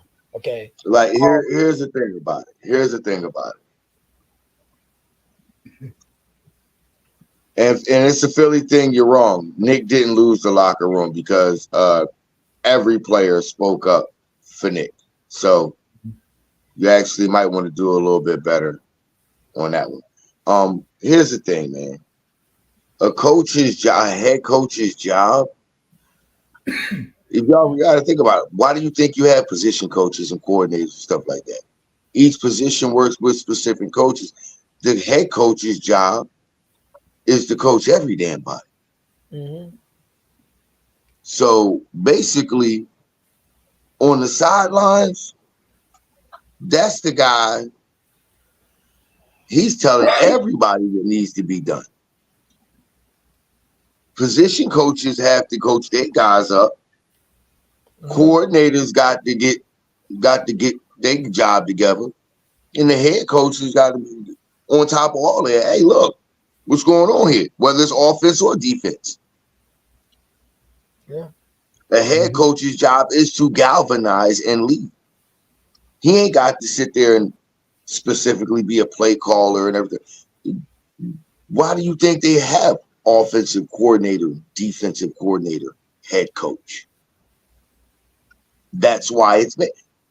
Back in the day, y'all, a lot of head coaches didn't call a damn play. All they advised was, should we run or pass? Should they run or pass? Should they run defense or a pass defense? That's what they did back in the day. Like, so I don't understand why all of a sudden Nick being in the role he's in now is any big thing. It's literally what coaches used to do from the gate. Mm-hmm. Yeah. I mean, Yes. but at the same time, right? My thing about Nick Sirianni is, what is his job title, right? Because he really can't call plays. We know that. Now, he did say in his press conference, right? He's going to add his little, I think what he said. He said he's going to add a little bit of his game plan to Kellen Moore. No. You just worry about being on the side. Let Kellen Moore go. What he said was, we're going to do new things that we can have success with, but we're also going to do some of the old things we had some success with. We're just going to add that together. Yes. I hope it's only That's not bad. That's not a bad thing. Because here's the thing about it. Basically, what you're saying is they're going to be used to it, but they're not going to know when we're doing what we used to do, because we're going to mix that in with something else that we do. We're going to find a way to show you something from the look that we give you. It's going to look like something that we usually do. We're only going to be essentially minor tweaks. Else. They're going to be minor tweaks. But we're doing something else. We're running something completely different from a look that you've seen before. Yeah, I mean, I think Kellen Moore. I think Kellen Moore is a very underrated offense coordinator, bro. I know a lot of people. I think Kellen Moore. I think he's going to add to this offense. First of all, the way the motion was taken out of the offense last year, Kellen Moore's going to bring that back. He's going to bring the more lack of routes run combined with horrible route combinations. I think that's going to be different. And he's going to see the ball more than the other coaches, the predecessor coaches. And here's another thing that you're going to see. You're going to see Devontae Smith and A.J. Brown line up everywhere. They're going to be motion to be in the slot, to be the X, to be the Y. They're going to be in so many different places. The defense is going to be like, okay, what they do? And then with Dallas Goedert, and I think they're going to start. Albert O is a pass catching tight end. You see what he did. You see what he did in Dallas when he had Ferguson and the other dude. Oh my gosh! Shut up, man! What the fuck? Every time, Cowboy fan. Look, see, you know look. you know who's desperate Here's right now? what's so Dallas funny. Cowboys. They're desperate. They hope their quarterback Here's what's so funny. They seem to sit there and want to blame Kellen Moore, right? Kellen Moore wasn't there this past season. What's y'all excuse? What's the excuse of that, Cowboys for Life 17? Mike McCarthy. Kellen Moore wasn't there this past season. What's your excuse? Dak had one of the best seasons of his career under Kellen Moore. So what do you have to say about that? I'm just trying to figure. I'm sincerely waiting for an answer because he said Kellen Moore is a bad OC. You guys desperate. Okay, Kellen Moore wasn't there this past season for y'all. What is y'all excuse? Because if you ask me, your problem still sits there, and he lines up under center. Mm-hmm. Yeah. Like, your problem is still there. He lines up under center. His name's Rain Dakota Prescott. You said the full government name and Send you everything. the link, Diamond Crew. Check your Twitter DMs if you want to come on. Kellen Moore has I mean, a ton of Dude, offensive Dak weapons Prescott now. literally choked in the biggest game last year. Y'all had the Packers, and you couldn't even beat them. I watched Dak Prescott throw in places that I thought a rookie quarterback should already learn from. Okay, he was horrible. Okay, so you want to talk about Kellen Moore? What happened this past year? Why can't Dak Prescott suddenly turn it around? Kellen Moore's the problem, right? But look, you're still seeing Dak Prescott stink in the playoffs. That's right. But you don't care about that. Never mind. I This wouldn't. dude averages 3 picks per playoff run. Two if he only plays one game. If he wins a game, he averages 3. Yeah, Dak Prescott's the problem. He is the problem, man. And they about to pay him too. I hope they pay him. He stinks, man. They about to get that dude 60 mil. Good.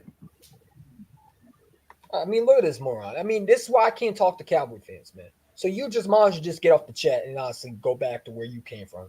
Because you said we do anything to blame Dak. Hold on, blame Dak. Did Dak not throw a pick that put y'all down? Hold on. Put y'all in position to go down 14-0. Then he go down. He didn't get no points. Y'all go down 20-0. Then what happened? He threw a pick 6 to put y'all down 27-0. They dropped Who was that on? At 4 total. They dropped 2. Yeah. So who else do you blame for that? Yeah, I'm not taking away from the. I'm not going to take away from the fact that I'm not going to take away from the fact that your defense did not show up. That's not. I'm not going to deny that your defense got mollywopped. But what did your quarterback do to help the situation? Nada. Outside of garbage time, nada. I'll wait. Outside of garbage time, nothing. I mean, this is what I keep trying to tell people. I don't need to look at no stats to tell me who's a better player. You can read off all the numbers you damn well want to. I don't need that to know who's better. I can look at it on the field. I can look at it. And that's called the eye test. That's why my name is Stu Vision, because I can look and I can see it. And I know who's better. The same reason why when Dak Prescott was coming out in the draft, the same reason why I liked him as a player and like what I seen him is the same reason why I didn't want to draft him. It's because I looked at him and I seen Donovan McNabb. Mm-hmm. And I was like, nah, I'll pass. Yeah. I talk without facts, bro. I just gave you facts. I just ran the game down to you. I just ran the game down to you. Did you watch your playoff game? I'm just wondering, did you watch I that? was sitting live streaming with somebody, and a Cowboys fan was sitting there with me. Hey, Stu, Go look on the channel of Big Simple 422 and look at his live streams. Look at the playoff live streams where y'all played. I was sitting right there. My homeboy Reddy Red DCF was right there in the stream. I streamed the game too, and I watched that man choke. Stu, what do you always say to trolls? What do we always say to them? Go back to the kiddie table. I think you need to go back to the kiddie table, man. Go back to the kitchen. Me and my homeboy all work was sitting there laughing. We was like, damn, we ain't expect this shit to happen, but we damn sure happy to see it. Yes. That guy was some buns, man. He was ass water. I'm sorry, pardon my language. He was ass water. Dak was not good. You know what I'm saying? That man's about to be 2-6, and I'm calling next year. Next year, Dak will be 2-6. So y'all pay that man. He will be 2-6. Nah. And hold on, Diamond Crew. That's not even the facts, because the lights wasn't even the brightest. The lights is the brightest in the Super Bowl. Motherfucker, they was just out there just for goddamn sound check. I got Dallas missing the playoffs this year. They're going to stay at 2. These motherfuckers don't make it past sound check. Once again, missing playoffs, bro. They're going to miss the playoffs. I got the Cowboys. Fortunately, we're going to have to beat their ass one more time. And the lights wasn't even bright. They just out there for sound check, and they already got sent home. They were dimmed down a bit. I mean, it's crazy. Dak choked against dude. He always chokes. He chokes against Purdy. He chokes against Jimmy G. He chokes against Aaron Rodgers with a bad foot. He chokes against Carson Wentz in 2019 with nobody as a receiver on his team. He chokes everywhere. Goff. He's a choke artist. He choked to Jared Goff too. Yeah, he's a bum. He's a bum in the play. He's a good regular season quarterback with all these padding stats. But he can't get it done. He choked the Carson Wentz when Carson Wentz was playing with practice squad players. Yep. And their team was stacked that year. I don't know how they're going to be able to pay CeeDee Lamb and Michael Parsons. They're going to get Dak a whole huge extension. Hey, go run your team, bro. A round of applause, man. Like, at the end of the day, like, this is what's going to happen next year. The Eagles will be back. I truly believe that they will be back. Jalen Hurts will be an MVP in the conversation again. And we'll hopefully finish the job that we started. Because I don't see the 49ers going back. They're not like going to be losing a lot of players. It's like I keep telling everybody, we just took a year off. We just took a year off. That's all. Yeah, I mean, every hater in the book is praying that our downfall. And too bad our downfall isn't even beginning. We're just getting started. You know what I'm saying? At the end of the day, we had a bad year. We had new coaches that, let's be real, shouldn't have been an offense corner. Now, when you look at down the road, I mean, before the season, when you talk about let's give Brian Johnson a chance, all that stuff. But we got a brand new offense coordinator that's going to put guys in the right position to see. We got a brand new defense coordinator. Well, a veteran defense coordinator that's going to know what he's doing, right? Hopefully, he don't put a Son Reddick, if we do pay him, in coverage. You know, put him as a strict pass rusher. You know what I'm saying? So, I mean, Vic Fangio, you bring guys that are experienced. You know, this reminds me of the 17 coach staff, you want to be real. When we brought guys like John Flippo in, you had Jim Swartz, Doug Peterson had Frank Wright. What's his name? You had what was the receiver coach? You know what I'm talking about. Like you had a lot of good coaching staff. We bring guys like Hunt, Bobby Taylor, the linebacker coach. We're ready to compete. We just got to get the right players in. And I truly believe Al Roseman's going to go crazy in free agency. I feel like he's going to go on a spending spree. Not too much, but a spending spree. But everybody praying downfall. That's fine. And for the people who don't, and I see a lot of people talk about, well, I don't think we're going to be good. Well, then stay over there, right? If you don't think we're going to be good next year, stay over there. Because for real. Keep that energy all season. And remember that When was the last time there was a NFC East repeat winner? 04. It should have been us. Exactly. We just didn't finish the job. And we were 4 Peters. Like, I truly believe Jalen Hurts is going to bounce back. I feel like he's going to be pissed off. Amped. Guys like Chris Sims, thank you. You motivated him now. Like, I feel like these dummies keep on opening their mouth. And every time they open their mouth, they motivate this team to even be way better next year. That's Philly media for you. You amp Jalen Hurts like that. You understand when you say something negative about him, he only wants to prove you wrong. You're not hurting him. You're just stocking his confidence. You're boosting his adrenaline to be even be better. Mm-hmm. So y'all can say what you want about Jalen Hurts. I already know who Jalen Hurts is. You know what I'm saying? And every quarterback in the book had a bad year. It happens. Yeah. We run around here to, he needs to change his way. Jalen Hurts don't need to change his ways. I can't. I hate them people that I hate when I hear somebody say need to show a little bit more emotion, need to be a little bit more vocal the leader. He wasn't saying that when they were winning. My thing is this. Why? Is that if that's not who he is, what the hell he got to be that dude for? I'm sorry. I'm old. But I remember. Do we criticize no, I remember.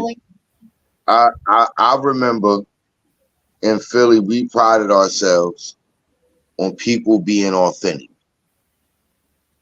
Yeah. People being genuine, people being real, people being who they are, no matter what.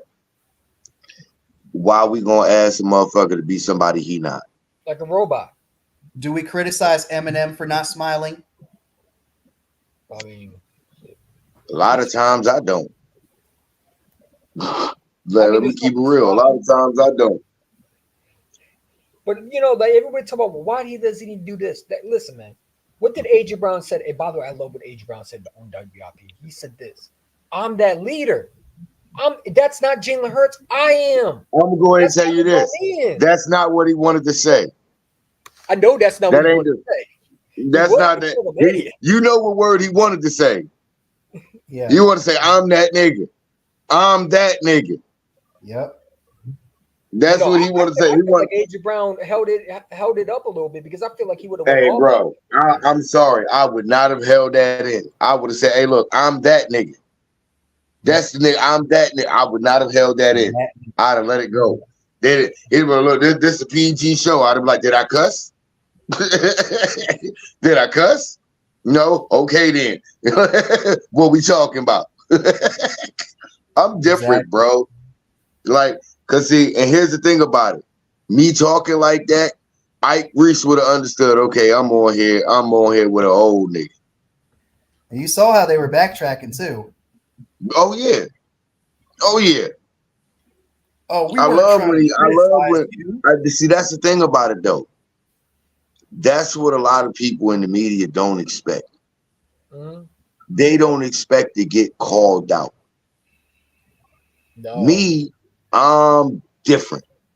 This is why my family is glad I did not go into sports or anything that would have got me anything where a microphone would have got put in my face.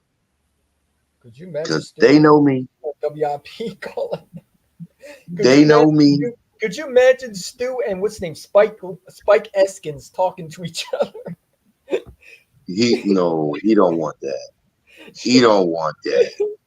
So Stu, what do you think? You'll be like, man, what are you saying? Like, I feel like you just be saying stuff, man. Matter of fact, give me the microphone. Let me talk. You're banned. Like, I would literally have to restrict. I would have to tie my hands behind something to stop myself from throwing something at Spike.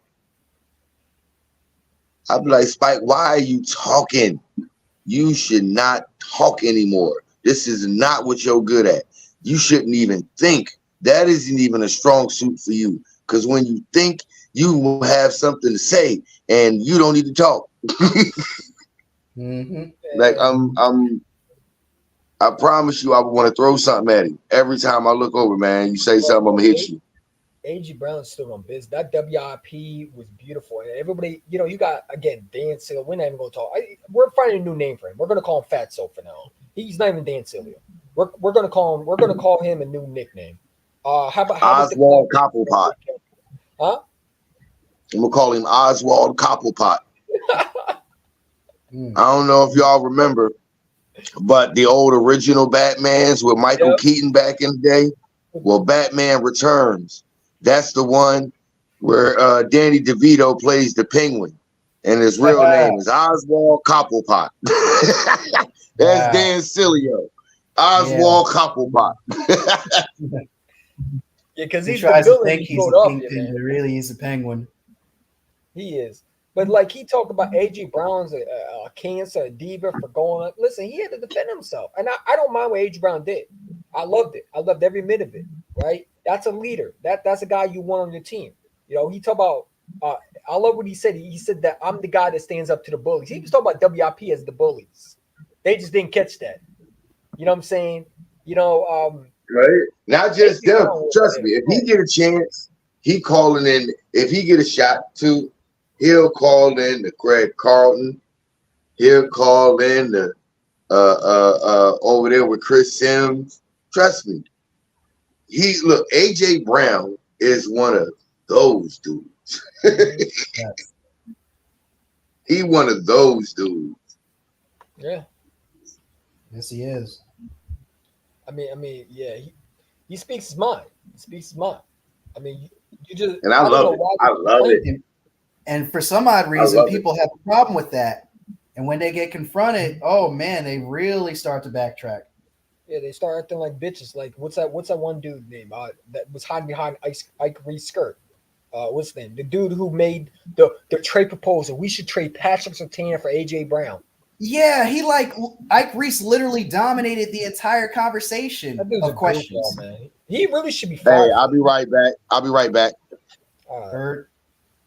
Hit that like button, guys. Appreciate it for coming on, man. 2 people want to watch. Where them likes at, man? Where them likes at? Subscribe to my guy. Where you hiding? Subscribe to my guy. It's Stu as a channel. Stu, if you want to put that down in the link, you can.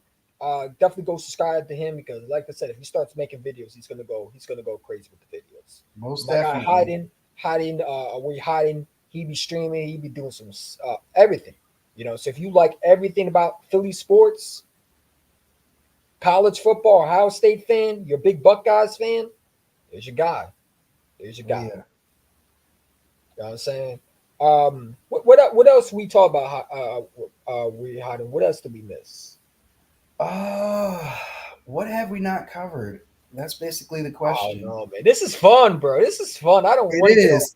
So I kind of want to get into the combine tomorrow.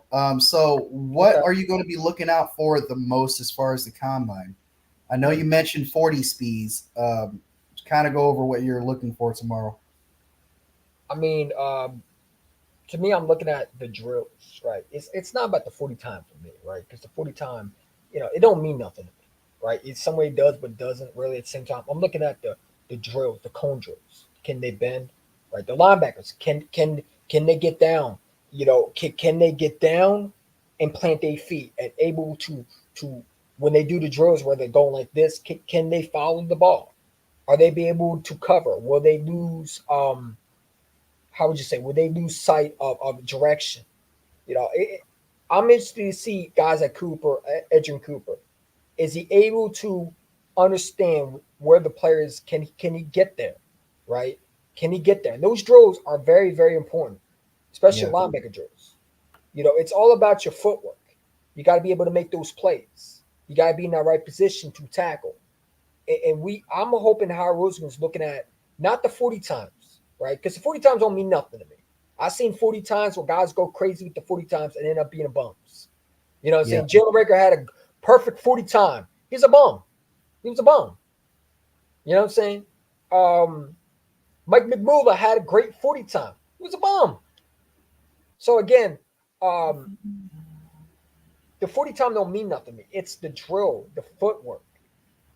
You know, I'm interested to see the footwork and these linebackers and how they're able to, okay, you know, hit, bam, you know, make a play.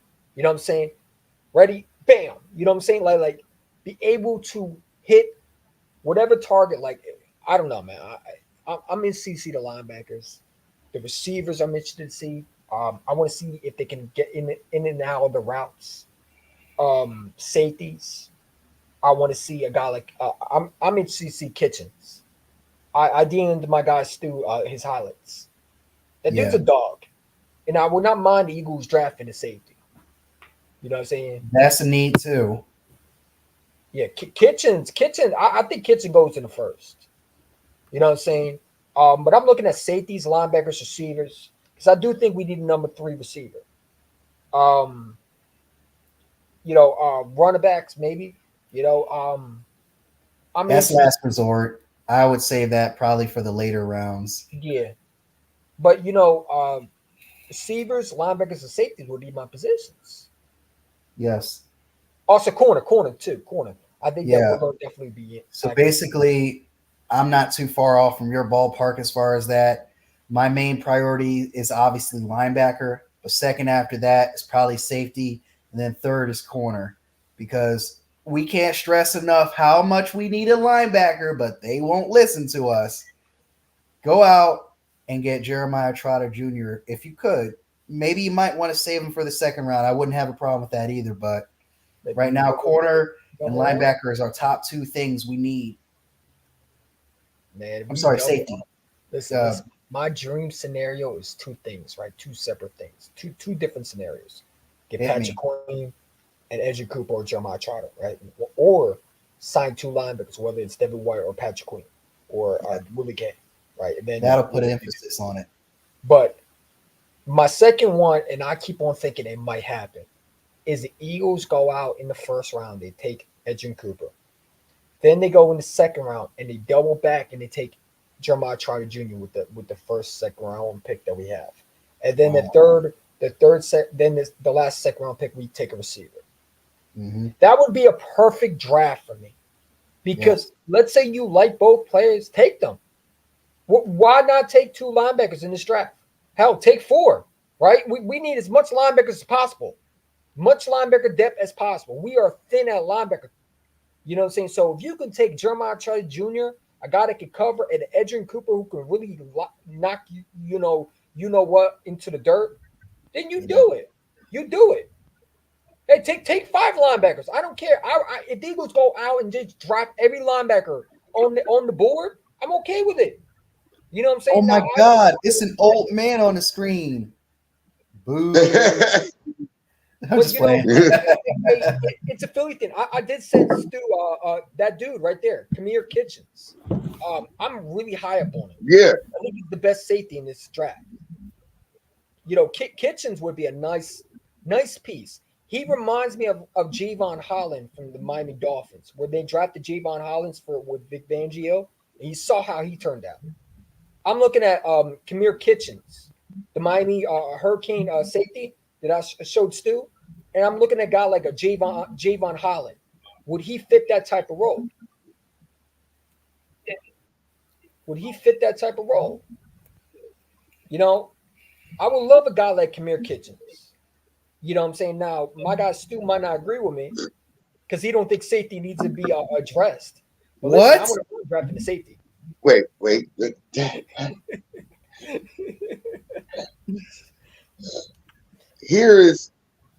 Here's my thing about the safety position. Uh-oh. My thing about the safety position is, first of all, everybody is tripping over what they've seen from Kevin Byard with us.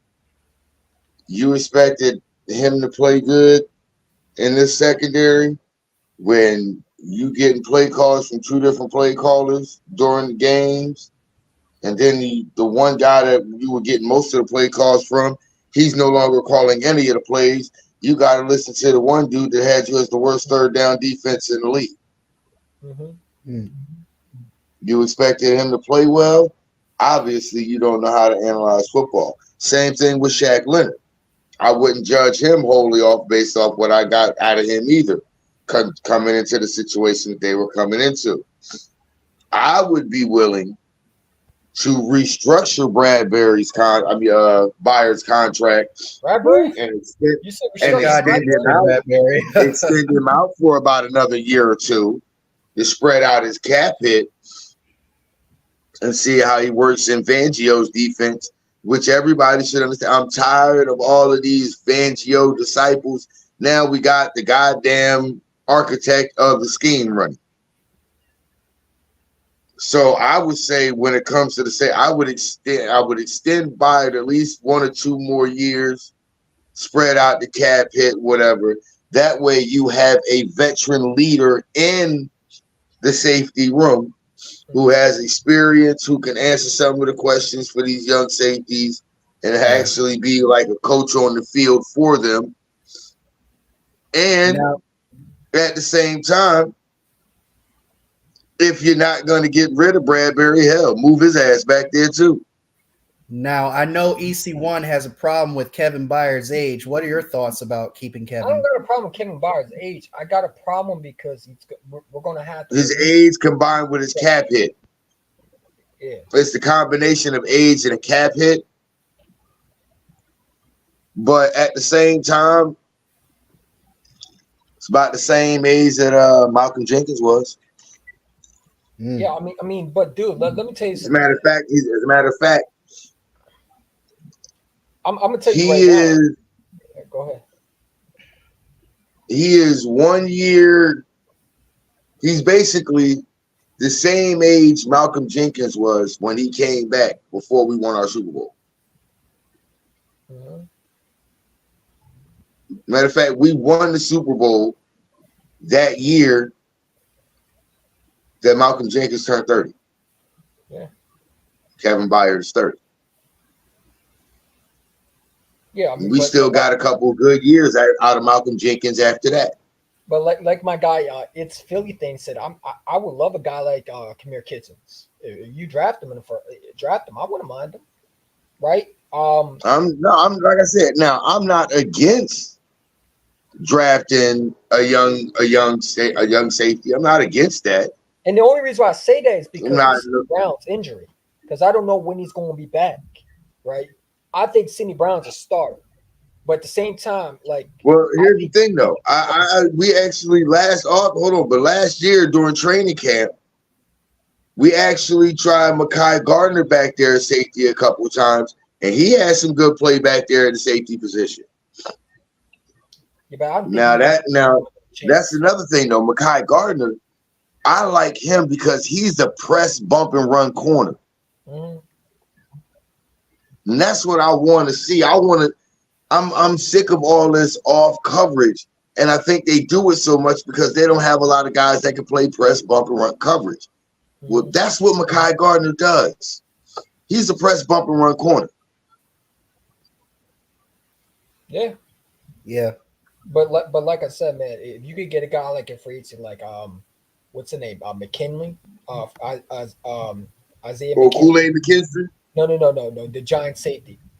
That's a free agent. Oh, Xavier McKinney? Xavier McKinney, yeah. Oh, damn it. You know what we didn't talk about, EC1? We didn't talk about L'Jarius Sneed. Oh, you're right. Thank you. And see, that's why you're part of my podcast. I need you, Hayden. Yes. I need you, Hayden. Just my God. Like, he would be a huge plus for this defense.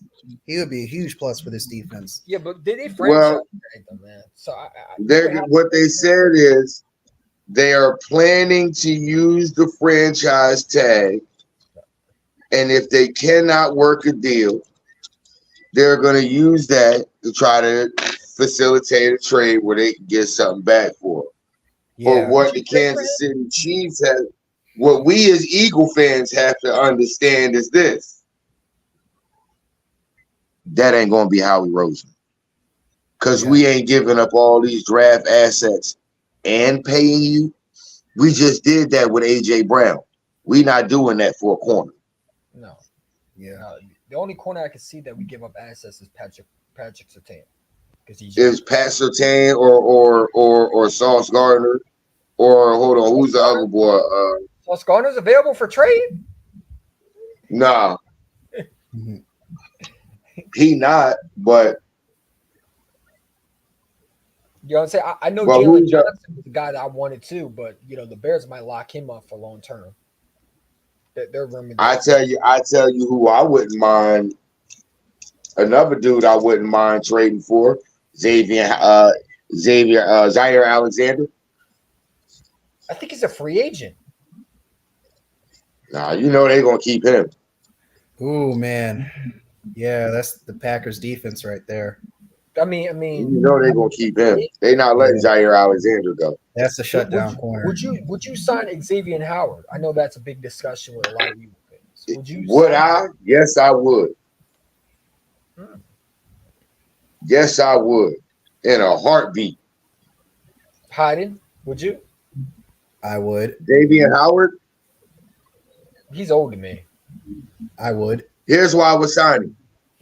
He's starting Because he's better than Bradbury. Oh, everybody's better. But I mean, that's not saying much. Everybody's better than Bradbury, man. That guy just he fell off. I think that Super Bowl really hurt him. Look, I'm better than Bradbury after a fifth of liquor. I might be better than Bradbury. I'm not even football athletic. I'm not even football ready. I'm not football shape ready. I mean, everybody's better than Bradbury. Honestly, I think Keelan Ringo just took his spot. I don't think he knows it yet. I think he's out of here. Oh, yeah. Ringo, look, I said it to Philly Mike last year. I said it to him and Lil Brunson. I said, I'm telling y'all, Ringo going to take Bradbury's spot.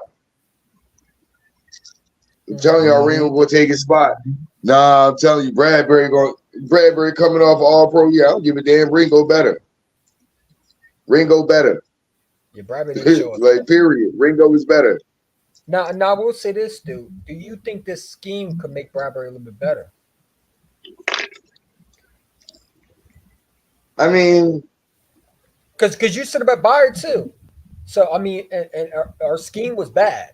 There's no fixing that, man. There's no way. Yeah, because here's the thing about it. You started to see signs of it the year before.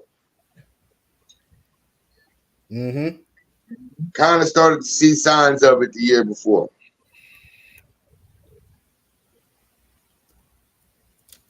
So you don't think Fangio would look at him and try to fix him? I mean, I'm not saying he won't try. I'm saying don't. Because every time dude I'm not saying that he won't try to see if he can salvage Bradbury. I'm just saying I don't think he should waste his goddamn time.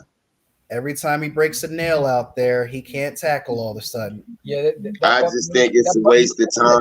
I just think you should go ahead and start focusing on the younger guys and bring those younger guys along and go ahead and get rid of Bradbury, because the longer you keep Bradbury around, you're stunting the growth and the possible.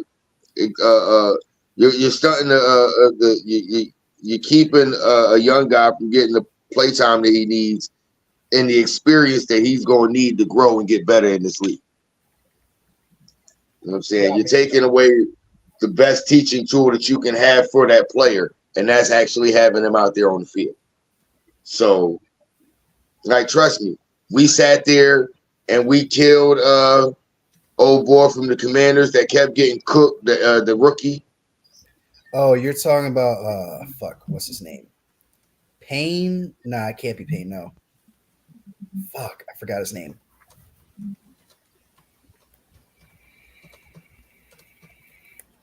Yeah, I mean, there's a lot. The one AJ Brown kept cooking to death 1-on-1. That one-handed catch in the end zone. I can see who you're talking about. Yeah. Like we sat there and we killed him for getting cooked like that. But watch how much better he gonna be this season coming up, because he was out there on the field getting that experience and that play time. Who you talking about? That young corner, he gonna be better than, like, he gonna be so much better because he Ricks? Literally Ricks. No, the one that played for the Commanders. Emmanuel Forbes? Yeah, Forbes. Emmanuel Forbes. That dude is garbage. I think he's a bum. I think he's going to be another freaking corner that's a bust. He's I don't think so, man. He stinks. I'm not worried about that. I don't Put think AJ so. Brown on him. Let's think about this. Was the Commanders' defense very good last year at all? No. They weren't bad against us. Well, we weren't playing a very good brand of offense, were we? But then again, every team pretty much had their best game against us. Exactly. I mean, I we think can sit they there threw and him out. say they put it like you. I mean, think about it. Why would they? Their defense wasn't very good. They left that dude out there on an island against AJ Brown. Mm-hmm. Like, really, they left him out there one-on-one on an island with AJ Brown. What y'all think? What did they think was going to happen to that young buck? He was going to get his lunch took. He was going to get his lunch took. Period. And that's what happened. AJ took his lunch every time. That man reminds me of Jalen Mills, bro. That dude with some cheeks. That man reminds me of Jalen Mills.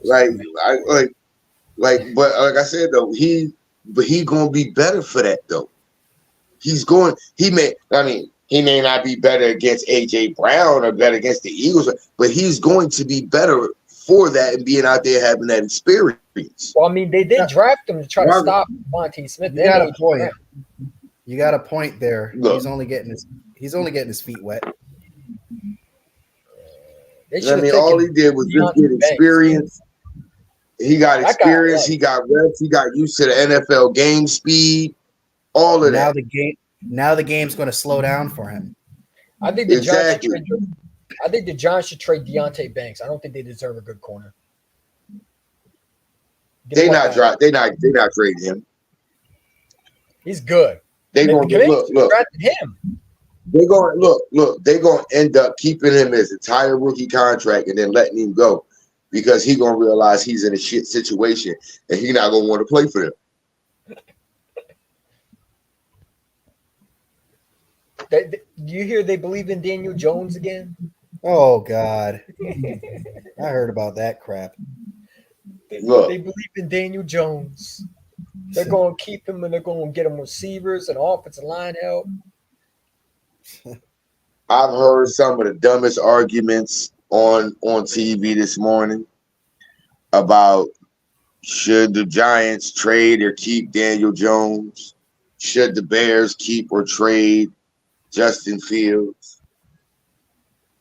And if they do trade Justin Fields, where should they trade him to? I think just trade him to the Cowboys. I think the Cowboys would be a good destination with Justin Fields. But trade Justin Fields to the Pittsburgh Steelers. The Cowboys already got Trey Lance anyway. These buns. Trade him to the Pittsburgh. Trade him to the Pittsburgh Steelers. You trade Daniel Jones. That's what if I'm Chicago, I'm trading Justin Fields to Pittsburgh, so that way his ass stays in a cold weather team, but he's not in the NFC. And it works out for both parties. Yeah. But I heard the Falcons might be the one that he might go to. Hey, Falcons might trade. He grew up in a suburb right outside of Atlanta. Put him with Kyle Pitts, Drake London, Bijan Robinson. Ooh. Yeah. Who's the receiver they drafted? Drake London. I didn't think he was going to be good. Drake London surprised me. Drake London. Yeah, me too. And just think about it. They trade for him, and they just happen to find some little secondary receiver that they could have. Oh. Yeah, look out, man. We might have to see the Falcons and Sleeta happy again. Lord, I can't handle that. They're gonna fuck around and be another version of goddamn San Francisco.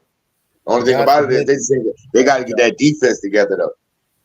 God forbid they beat us this year. Hey, Hyden, we got to pray to the sports gods that Justin Fields don't land. Sports gods, don't allow the Falcons to have hope.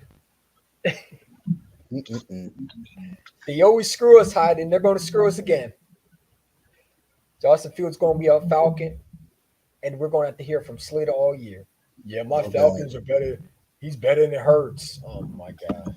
Hold on. Why are we worried about them having why? Remember the last time they had an athletic quarterback like that, and we played against them in the playoffs? Remember what happened? That's my Michael Vick childhood. got put out that game. Was Michael Vick? Brian Dawkins laid Michael Vick out and put him out that goddamn game. How's you No, coming? that was Crumpler. That was Algie Crumpler. He got murdered by Brian Dawkins. Brian Dawkins. Yeah, you ain't see Michael Vick. You ain't see Michael Vick get hit by Brian Dawkins right there at the goal line. Yeah, I remember that. Oh yeah, that put Vick out. That Vick had his rib cage all tore up. I remember that one. Oh yeah, that's good football right there. See, that's what I'm talking about. See, if you look at it now, the defense has been handicapped in the NFL. They have handicapped defenses in the NFL. They want higher scoring. We didn't talk about that. We what do you think about having a out of country football game? The Eagles are scheduled to be in Brazil. Brazil as one of our home games. Do you like that? I ain't going. I ain't fucking around. Look. I done been to Brazil before. I ain't fucking around down there. It's dangerous. Fuck around and get huh? It's dangerous. Look. Are the hose toxic or something? Look, see, down there in Brazil, everybody walk around strapped. Oh. Everybody walk around. Look.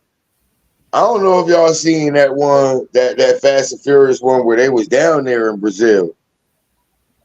And motherfucker Dom said, "This is Brazil," and they all came out pulling out guns on them. They really like that down there. Them boys, everybody walk around strapped. So your ass to get robbed real quick down there. So why were you having a game down there? I hope to God we don't put the players in danger, man. Your ass get robbed real quick down there, bro. My biggest fear is them getting smoked. Hey, look, you come up missing down there real quick.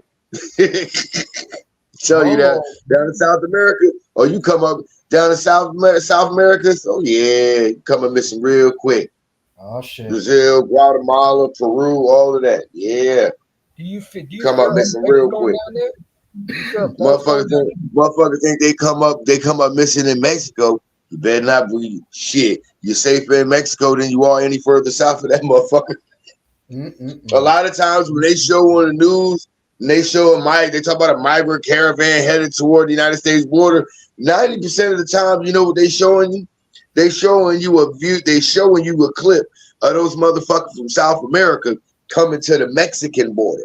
That's a lot of what you're seeing. You're not seeing a bunch of Mexicans coming to the motherfucking United States border. Yeah. They're not coming to that U.S. That's not how that's them motherfuckers coming from down there, South America and all that, coming to the Mexican border. So that's a lot of what you see. A game in a game. I don't get Roger Goodell. I hope they rob his ass. Oh, trust me. You think it? Oh, you trust me. You think that the NFL ain't gonna make sure that whole area is secure? Well, you saw what happened at the Kansas City parade, so anything's possible. I mean, here's the thing. That is the team and the city.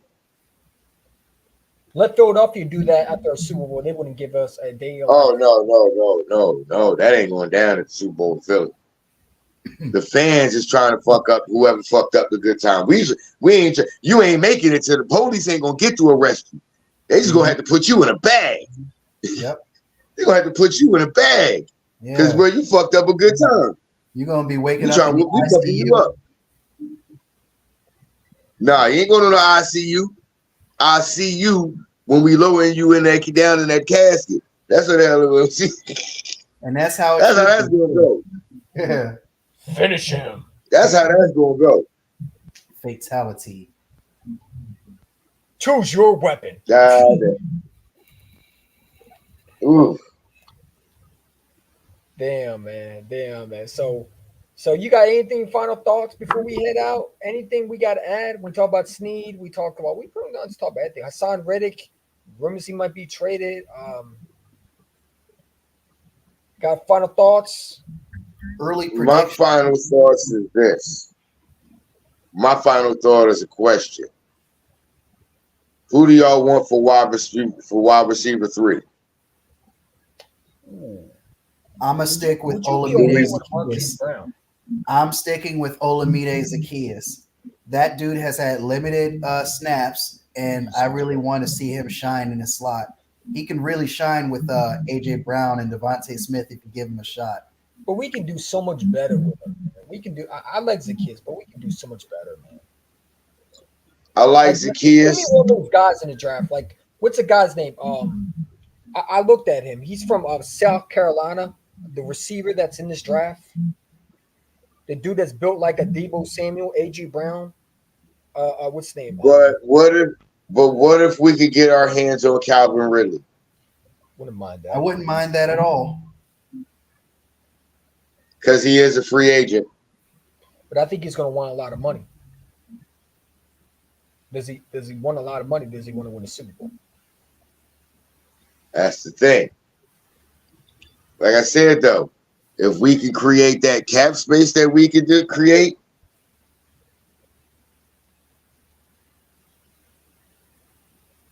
because we sitting at 27 million right now, we could create another 40 million more. Calvin Ridley with Devontae Smith and AJ Brown. Man, y'all in trouble if that happens. Because Devontae. Oh, I'm sorry. Hold on. We were sitting at 20. No, we're actually at 39 million right now, and we could create another 40 more. Would you look at a guy like Marquise Brown from Arizona? Number 3, take the top off of the defense. Or I don't Calvin know. I don't know. I don't know. Probably just draft a receiver. I just think really because he's a combination of like Calvin Ridley to me. Yeah. And you remember we is tried like to get a him more before physical. AJ He's Brown. like he's a more physically built version of Devontae Smith, if you ask me. Yeah. And we were trying to get him before AJ Brown. Remember, we almost got Exactly. him. So that's why I'm like. And by the way, that's why I'm like, could we do that for possibly a year or so? Yeah, I mean, what is he? 28 years old? Yeah, so maybe a 1-year deal, or at least a 2-year deal, and then you would have him for what, 2 years or 1 year? Yeah, I mean that would be a good pickup because now you got to respect AJ Brown, Devontae. You know what I'm saying? You got to respect them regardless, but you really have to respect them now because Calvin really. Now it's at the point where who are you going? You can't double team anybody. Yeah, you can't double team AJ. Right? You can't double team Devontae. You can't double team Calvin Ridley, and you can't double team Dallas Goedert. You have to have somebody to account for the running back and someone to account for Jalen Hurts. You cannot cover all of those people. And you remember in 2022, what was the guy that we signed that helped AJ Brown and Devontae Smith? Pasco, because they had to account for his speed. And that's something I feel like we were missing last year. Quez Watkins had speed but couldn't run routes for crap. I feel like Calvin really can run routes. And that would open up for guys like Devontae and A.G. Brown, right? You know, Zaccheaus is good, but he wasn't a guy that could – like, he could take the top off defense. I'm not saying he can't, but Calvin really could take the top off of defense.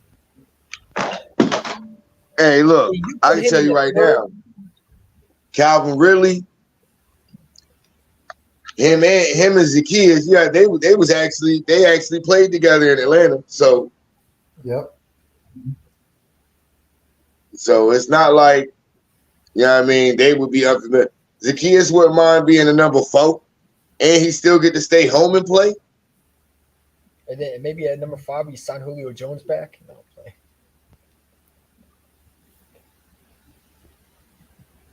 Just for some depth. What about a Tyler Boyd? Would you be interested in a Tyler Boyd? Ooh, I wouldn't, and that's I wouldn't veteran mind that. experience. And that's I would veteran not mind that experience. at all. I wouldn't mind Boyd. That's veteran experience right there. Yeah, that's not bad. That's not a bad idea. What about just drafting it? Like, do you think any receiver, like, there's guys like Xavier? Yo, I ain't gonna lie. Luke McCaffrey. Ooh. Luke McCaffrey out of Rice. Xavier Leggett Yeah. out of South Carolina. Yo, EC1, weren't we just talking about this last week? His father totally wouldn't forgive him. His brother totally wouldn't forgive him if he came to Philly. I was talking about Brandon Rice, Jerry Rice's son. Okay, yeah, okay. But the guy that Quincy the Great put me on. Shout out to my guy Eagle Talk Podcast, Eagles Playbook, whatever his name is. I'm sorry for butchering his name. He put me on Xavier Leggett out of South Carolina. The dude, when like Xavier Leggett, that dude is a beast. That dude is an absolute monster. His route running is off the charts. I feel like he would be a very underrated. He would be an absolute highlight reel. You bring him with AJ Brown and Devontae, like this is the guy I want. I think him with AJ Brown.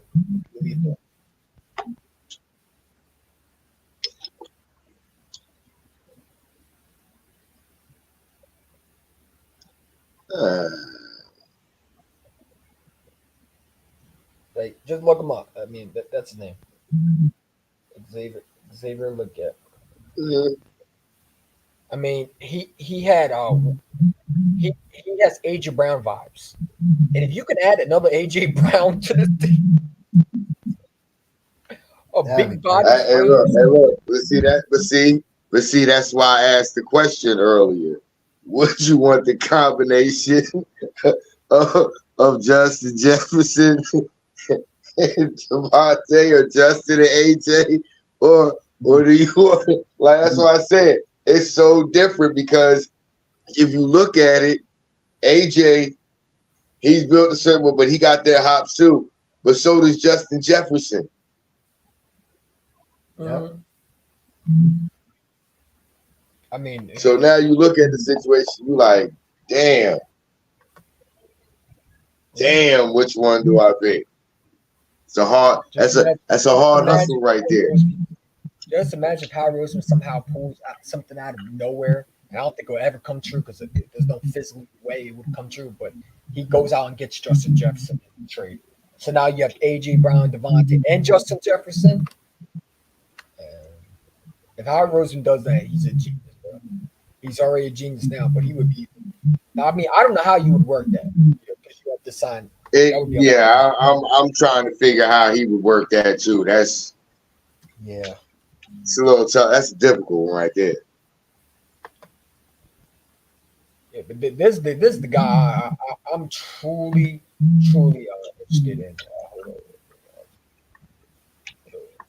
I mean, this guy I want him. Breeden Rice is another guy. What's the other guy? Coleman from Florida State. Hiding. I know I showed you that. But this is the guy I want. This guy is going to be a dog. He's going to be a problem in this. And I just think if the Eagles can grab him, that dude will be another. Look at his size, man. Look what he is. Just watch him. Like, big body rated, goes up and gets that ball. Look at that. Up there. Like, what does he remind you in college? Remind you of AJ Brown, right? Yeah. Big body receiver goes up and gets that ball. You know but see, I can't see him with that. I don't like him with that number 17 on, because then I start to think of Alshon Jeffrey. He had vertical leap, in his prime years too. Yeah, but he was always on PEDs. I mean, look at this. Look at this. Just gets up the field.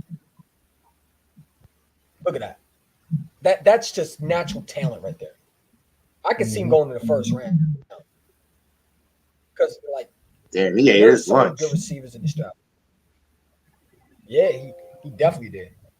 I mean, this is the guy I've been looking at. Look at that. I mean,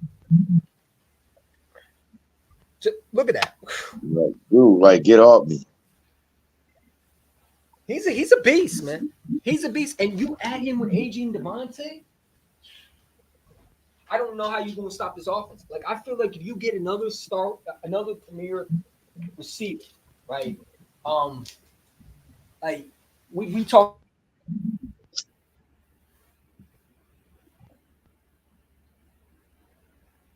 about receivers. I'm looking at guys. What the hell is going on? There we go. I mean, that's a guy I want. Look at just up the middle. Get off me. Straight blazing. Look at that. Hard to bring down too. He reminds me of Deebo Samuel. You know, a faster Deebo. Yeah. Look at the speed. I love this right here.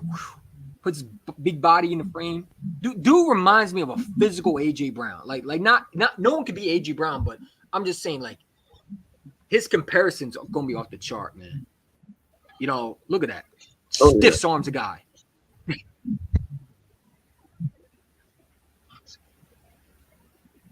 His body frame is off the charts, man. Like, look at that. Just put that dude in his place. Look at this. Break, able to come back to the ball. This is what we didn't see from Watkins. Look at that. You know what I'm saying? Look at his route.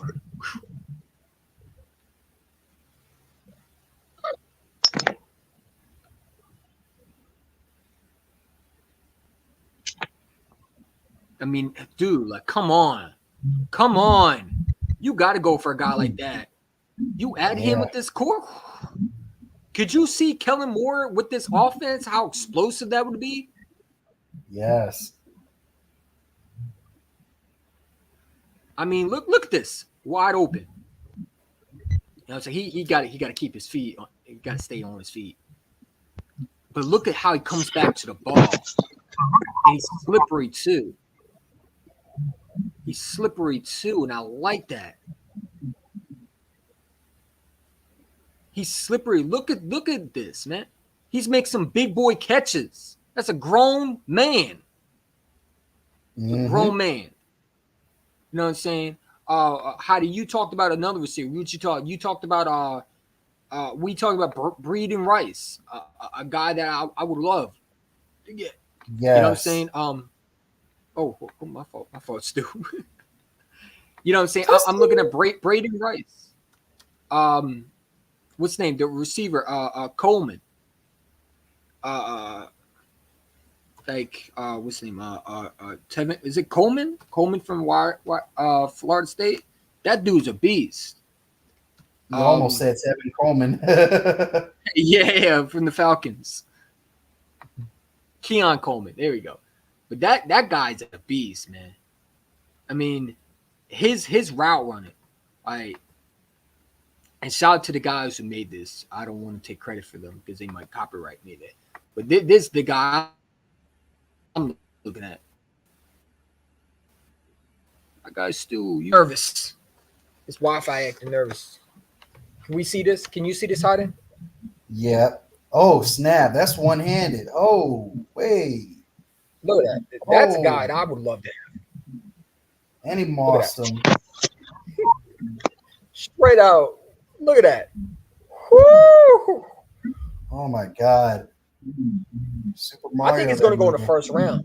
I don't think it's going to be there in the second, man. But if you add that with I'm just thinking of, say you don't sign a receiver and you draft one of these guys, whether it's Xavier Legette or Legette, whatever his name is, or a guy like this guy from Florida State.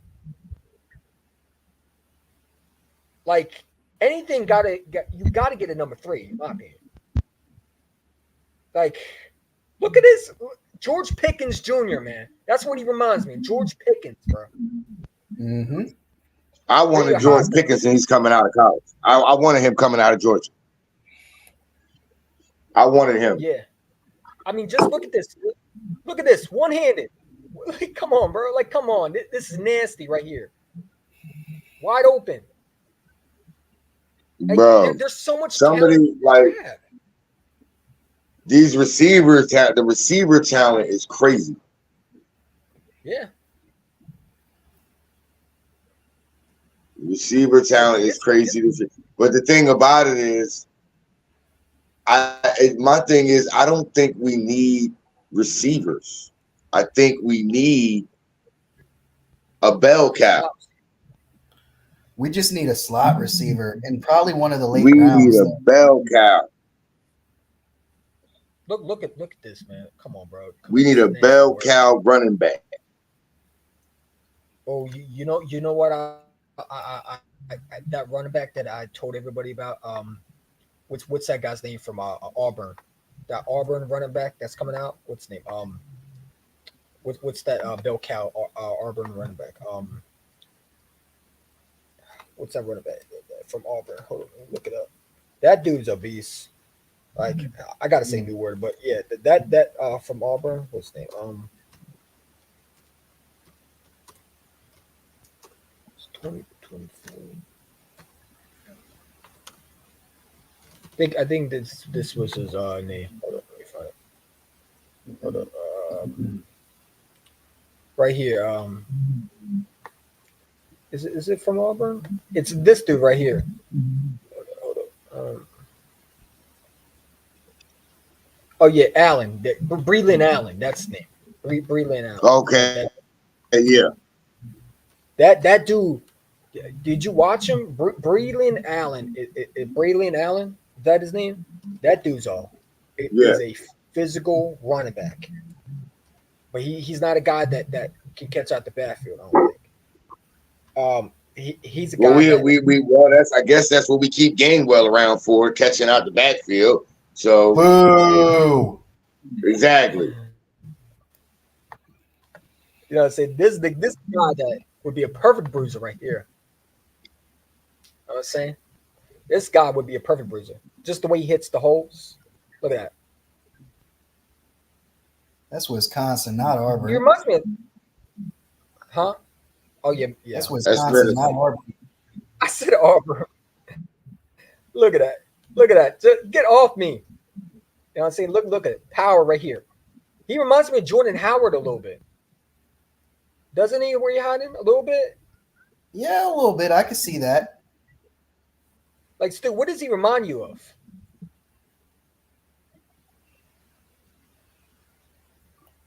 Hey, look at this. Just bull rushes people. Come on, man.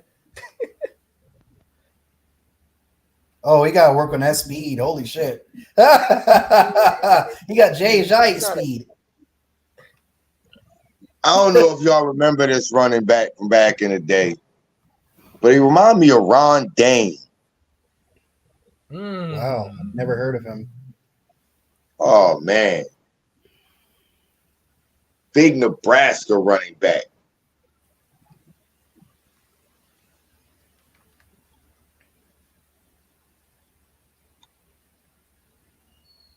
Yeah, look at this guy, man. Look at this.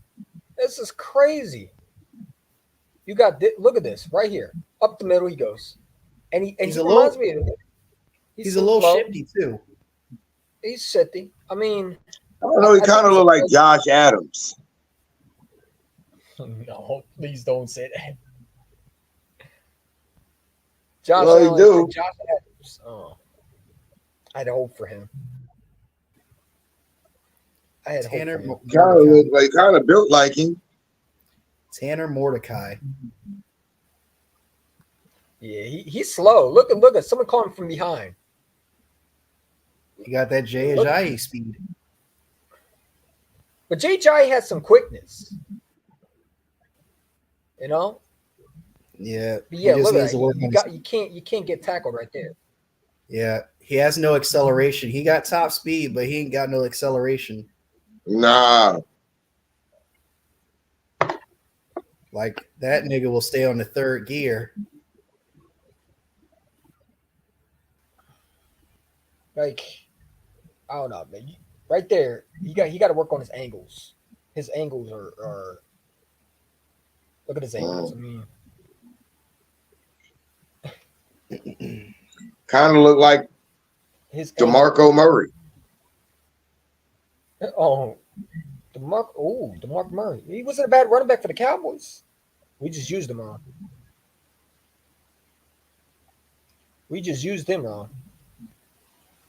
Yeah, we did. Like the running back. Like we used him wrong, just like we used Josh Adams wrong. We use everybody wrong, Stu. Either we use them Derek wrong or we Barnett don't wrong, use them at all. Either we use them wrong or we don't use them at all. My guy, Like that's just how it go with us when it comes to running backs. Either we use them wrong or we don't use them at all. Mm-hmm.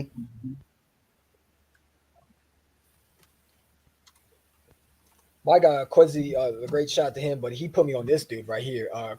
Ray Davis from Kentucky. Stu, I know you heard about him, but this is the guy that I looked at and dude, I'm telling you, this guy could be a very good sleeper in this draft, man. If we can somehow pick him up, if he can learn how to pass block.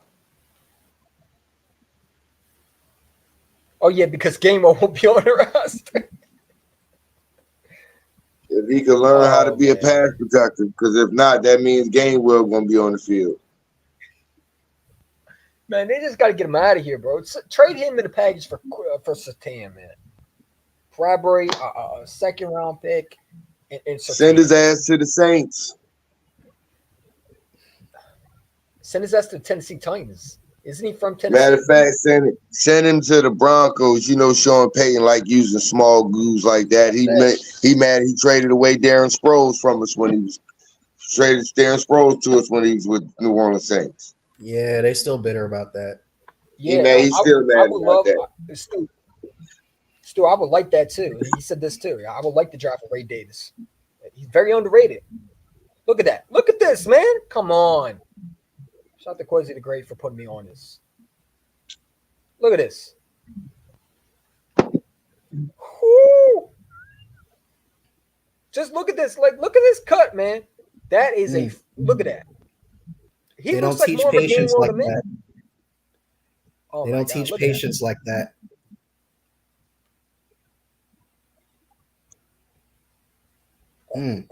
Oh my God, those jukes are sick. You know who you remind me of? Le'Veon Bell. Yes. Did you see the way? Did you see the way he plants his feet? Yeah. Come on, bro. Like a little bit Alvin Kamara in him. Yeah. Like a two. Or Jameer Gibbs a little bit. A fast Jameer Gibbs. Look at this. Come on, man. When he gets in the NFL, they're going to make fun of his size. That's cool. I mean, they made fun of Darren Sproles' size and they paid for it. So, I mean, that's cool. Listen, it's not about your size. You got to have the heart. If you have the heart, you'll make it. I mean, we've seen running backs so small. What was that running back from the Falcons that was a legendary running back for the Falcons? What's his name? Jamal Anderson. Warren Dunn? There's a Warren Dunn. There's a current Cowboys player who's a running back who's small. Yeah, Deuce Vaughn. Yeah, Deuce Vaughn. Look at this, man. Yeah, his pops is one of the scouts of the team. Yeah, and they got all emotional in that draft too. Like, could you imagine Kellen Moore using this type of guy right here? This would be something Nick Sanders would fall in love with. Oh yeah, Kellen Moore would use him. Yeah, you just wouldn't use it, which I just don't think we would use him right. No, because I don't think we ever do. That's what I'm afraid of. My biggest fear, Stu, is we're not going to sign Swift. We're not going to sign any running back. We're going to keep Gainwell as our number one running back. We're going to draft a running back. That's my God. Look. You think I'm joking? Listen to me. Howie is dumb, but Howie don't want to die. Mm-hmm. He ain't gonna make that mistake. He don't want to die. So do you think He you'll see dumb. He Swift don't want back? to die.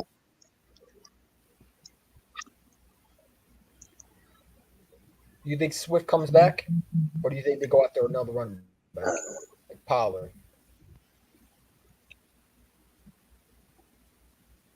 I'm hoping Swift comes back.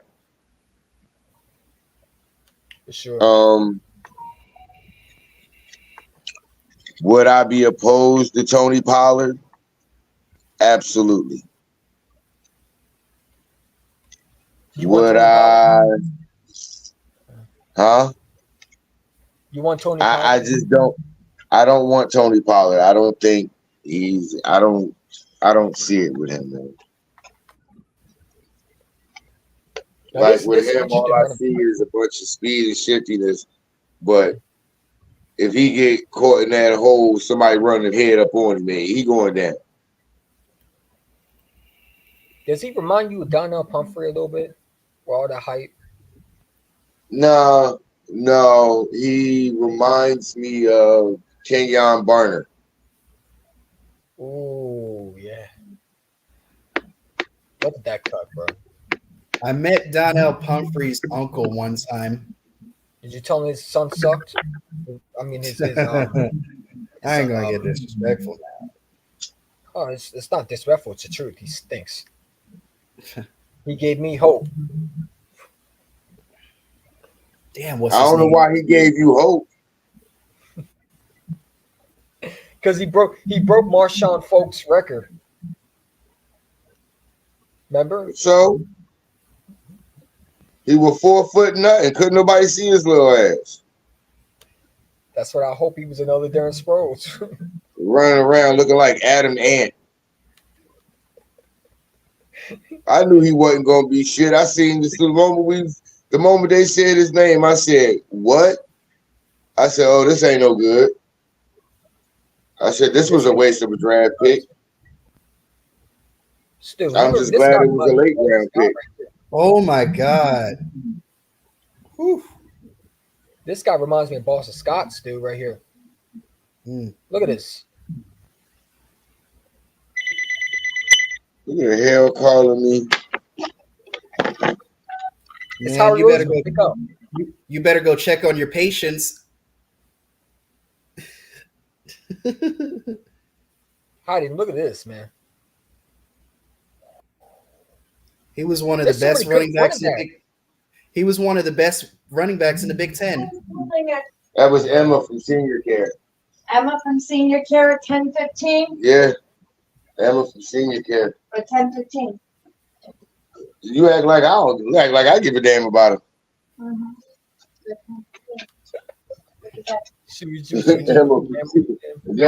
I guess they figured it was a good time to catch us. Yeah. Why are there batteries? Look at that. In Look at that jump cut. Hey, Stu. Tell me this wasn't. Look at this cut, man. Hold on. Let me pull it back real quick. Ready?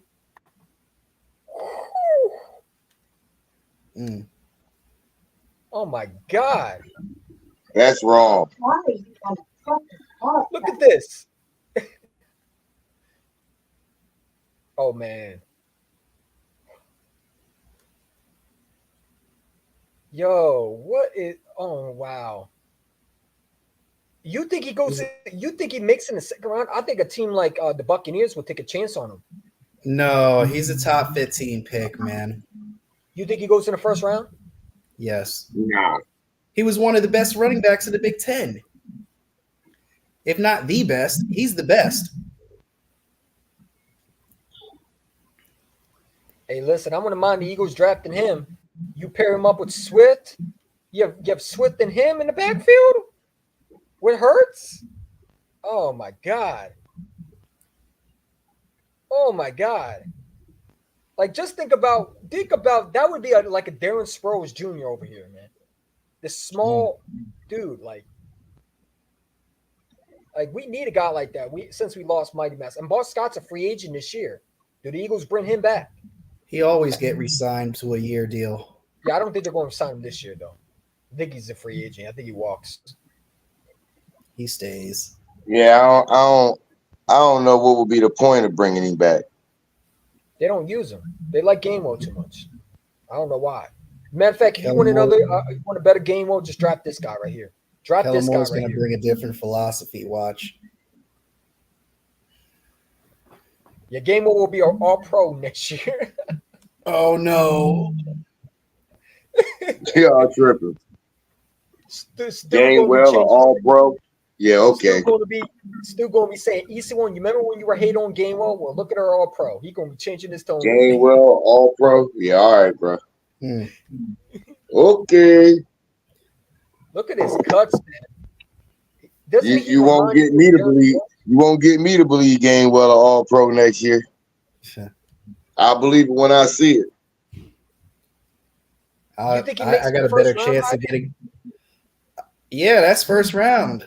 That's definite first round. If he's there in the third round still, are you taking him? Who you think taking him in the first round? Buccaneers need another guy. Buccaneers do need a running back, though.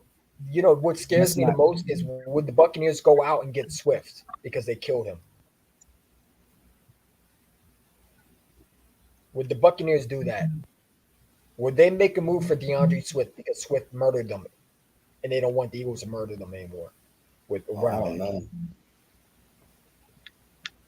You got to think about that, Stu. Would the Buccaneers be willing to pay Swift what he wants? I don't know though. Because he did murder. He did kill the Bucks. I mean, he did kill the Bucks. I mean, you gotta think that someone. I mean, someone's gonna pay Swift. Somebody gonna offer him some money, but if we offer him enough, then got to be the same as the other person. If we order him enough, and the fact combined with the fact that he would get to stay home, I think he stay. Like if we offered him like 5.5, I say he stays. So somebody mentioned this to Bucky Brooks, is Bucky Irving from Oregon. I don't know if I didn't see him, but we're gonna check him out because somebody did mention this. I don't listen to none of them dudes. So I don't listen to none of them dudes. Okay. You know what I do is I watch. Cause see, a lot of these dudes, if you watch it, if you listen to them, they hype up certain dudes to be specific. This guy, No, man. Most of the time with these dudes, you think Marvin Harrison will live up to that? Hey, look. You think Marvin Harrison lives up to that pick, or do you think he's gonna? I don't know, but I know one thing. I played in high school against his pops. Who, Marvin? Yeah, his pops played. His pops played offense and his pops played corner, and he played wide receiver in high school. Yo, I'm telling you, as good as Marvin Harrison was as a wide receiver, he was just as good as a corner, and the motherfucker can hit. Yes. He played that. Yeah. Boy, I'm telling you, when he hit you, bro, we felt it. And they're both Philly cats. I'm telling you. Him and Rasheed Wallace both played for Simon Gratz High School. Mm-hmm. I'm telling you, these dudes is different. These dudes was different back. When we played football back then, we played head hunting tackle football with no pads when we wasn't at school. So you could imagine how we was with pads on. We was ruthless. We tried.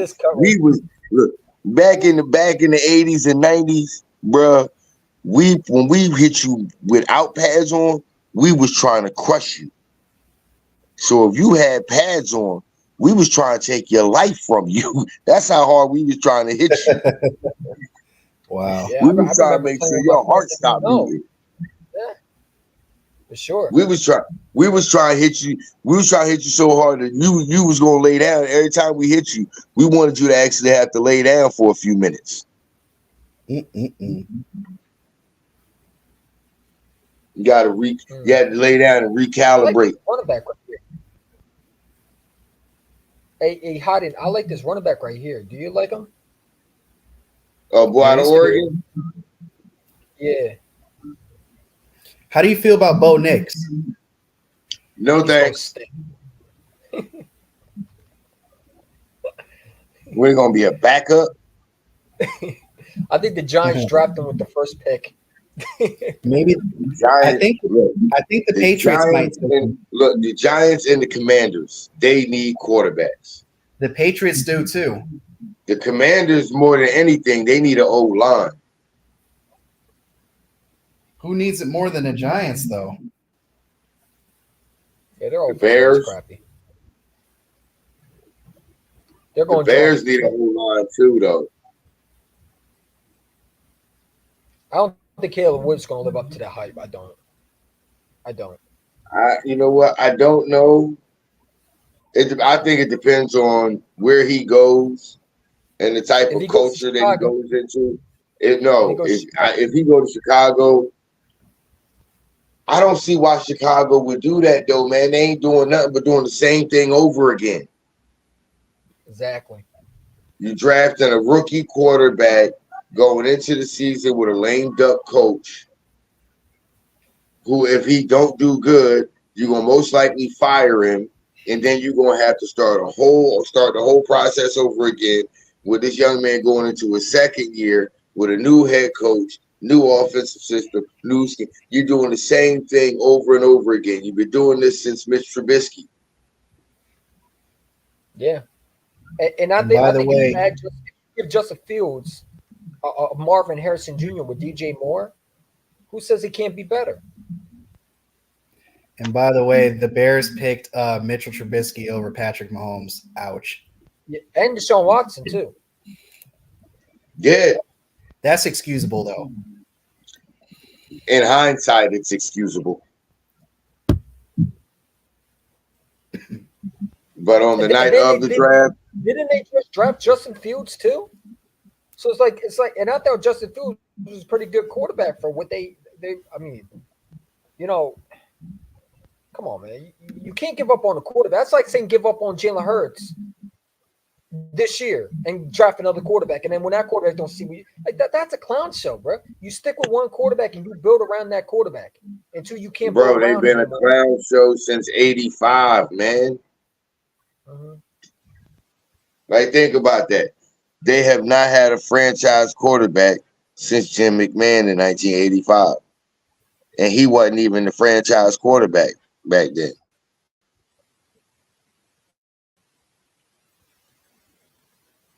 I mean, I don't know how the Bears.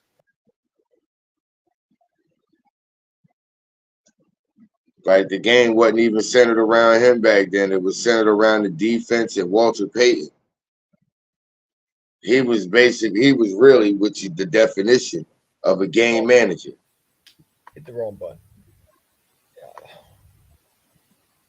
Bro, I just don't know why you would give up on Justin Fields. Like, everybody, like this Bear fan told me on the Twitter space, he said, well, Justin Fields ain't good.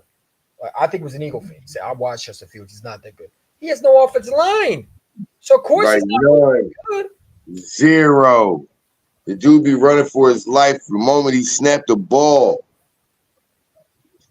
Like think about it, bro. Like, they literally had only one receiver that was catching. Mooney is – what is he? Come on, bro. Like, he has one legit receiver. Give him Marvin Harrison. Give him an offensive line. Give him Marvin Harrison Jr. and see what he does. To me, if I'm the Bears, I would keep Justin Fields and just draft the best player available.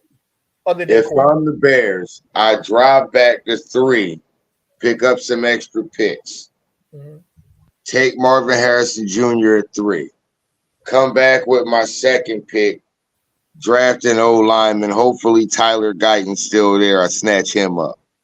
Now I'm starting to help out with my O line, and I gave him another receiver to go over there on the other side.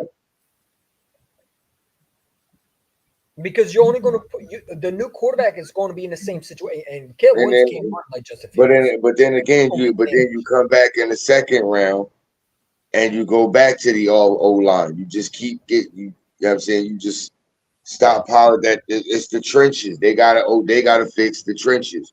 Once you get Marvin Harrison Jr., you just work on. If you're Chicago, you just work on the trenches. Yeah. Work on that O line.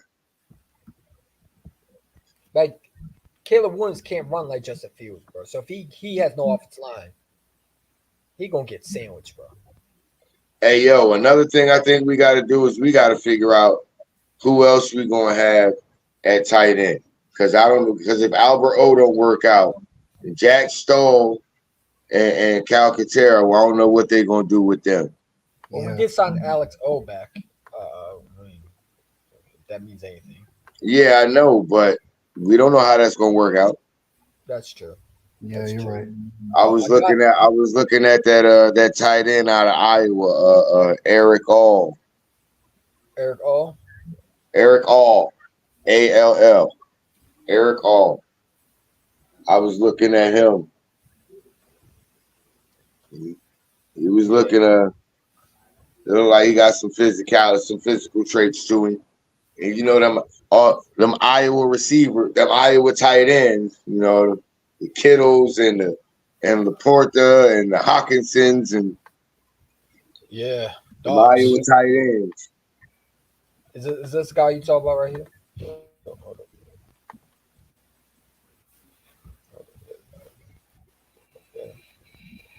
This right here. Right here. Yeah. Yeah, it's him. There's some ability there. There's some potential for this young man. Oh, I like that. Ooh. You know the guy I was looking at though? This is the guy I was looking at. And Harden might know him. You know what I'm saying? Because he was a Ohio State fan, like he says. He should know his tight end. You know, that's coming in the draft. You know what I'm saying? Harden, who's your tight end for the Ohio State? You know his name? No comment. You know his name? I forgot his name. It's been a while this guy since right here, Buckeyes. This guy right here. Oh this shit! Is the guy yeah. This guy, you know him going Harden. This is the guy I want. Baby Gronk. That's what I call him. Baby Gronk. This guy. Stover. Right here. Stover. This guy, right? Yeah, look at this. Look at that. Like a George Kittle a little bit. Mm-hmm. Ready? Woo! Look at that. Come on, man.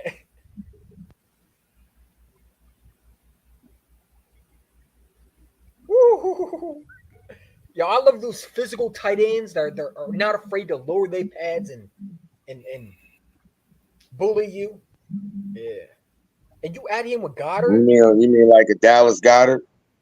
Yeah. Look at this. Look at this right here. Not afraid to run his pads. Good throw by Fields, by the way. But look at this. Does he remind you a little bit of Zach Ertz? A little bit. Yeah.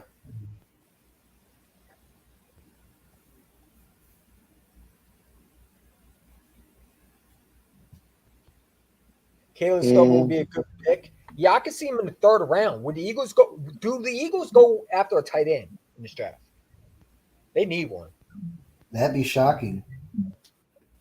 If he's there, Stu, I'm taking him. I'm taking him or the other guy you showed me. because I think tight end is an underrated move right there, especially, two tight end sets would be nice on this Kellen Moore offense too. Yeah, but my thing is this: how is this guy in pass protection on the end of the line?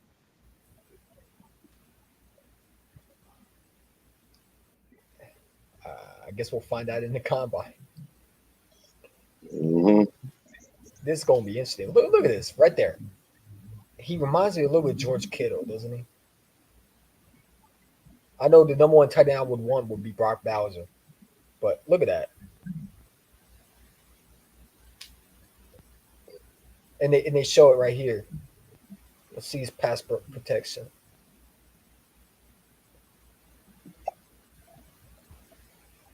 Good throw right here. Good throw. Wide open. He didn't need to jump. He just could have just went in. All that extra stuff. Don't do that in NFL. I want to see how he does. He's a little bit slow. Like I feel like he can go a little bit. There we go. Yeah. He would be good. Yeah, a little slow. Not very nimble-footed. You know what I'm saying? But he definitely can work on his route. A guy I would love would be Brock Bowser, man. Brock Bowser would be a beast for us, man. Do you see the Eagles going after him? A Brock Bowser. Because I would love a Brock Bowser. That guy right there, Brock Bowser, I would love to have him. That's the number one tight end. That to me is going to go. He's going to go top first, bro. Yeah. He's going to go top first, bro. I think he is. All right, y'all. Let me get my ass up out of here. You know us old folks. We don't stay up late, especially when we got to get up early. And 5 a.m. comes real quick. Yeah. I'll let y'all know. For sure, man. Appreciate you for coming on, Stu. As always, got to get going. Always. Appreciate you for watching. Like Appreciate and it, man. subscribe. Peace out. Let's play the intro before we go. Ready, Hottie?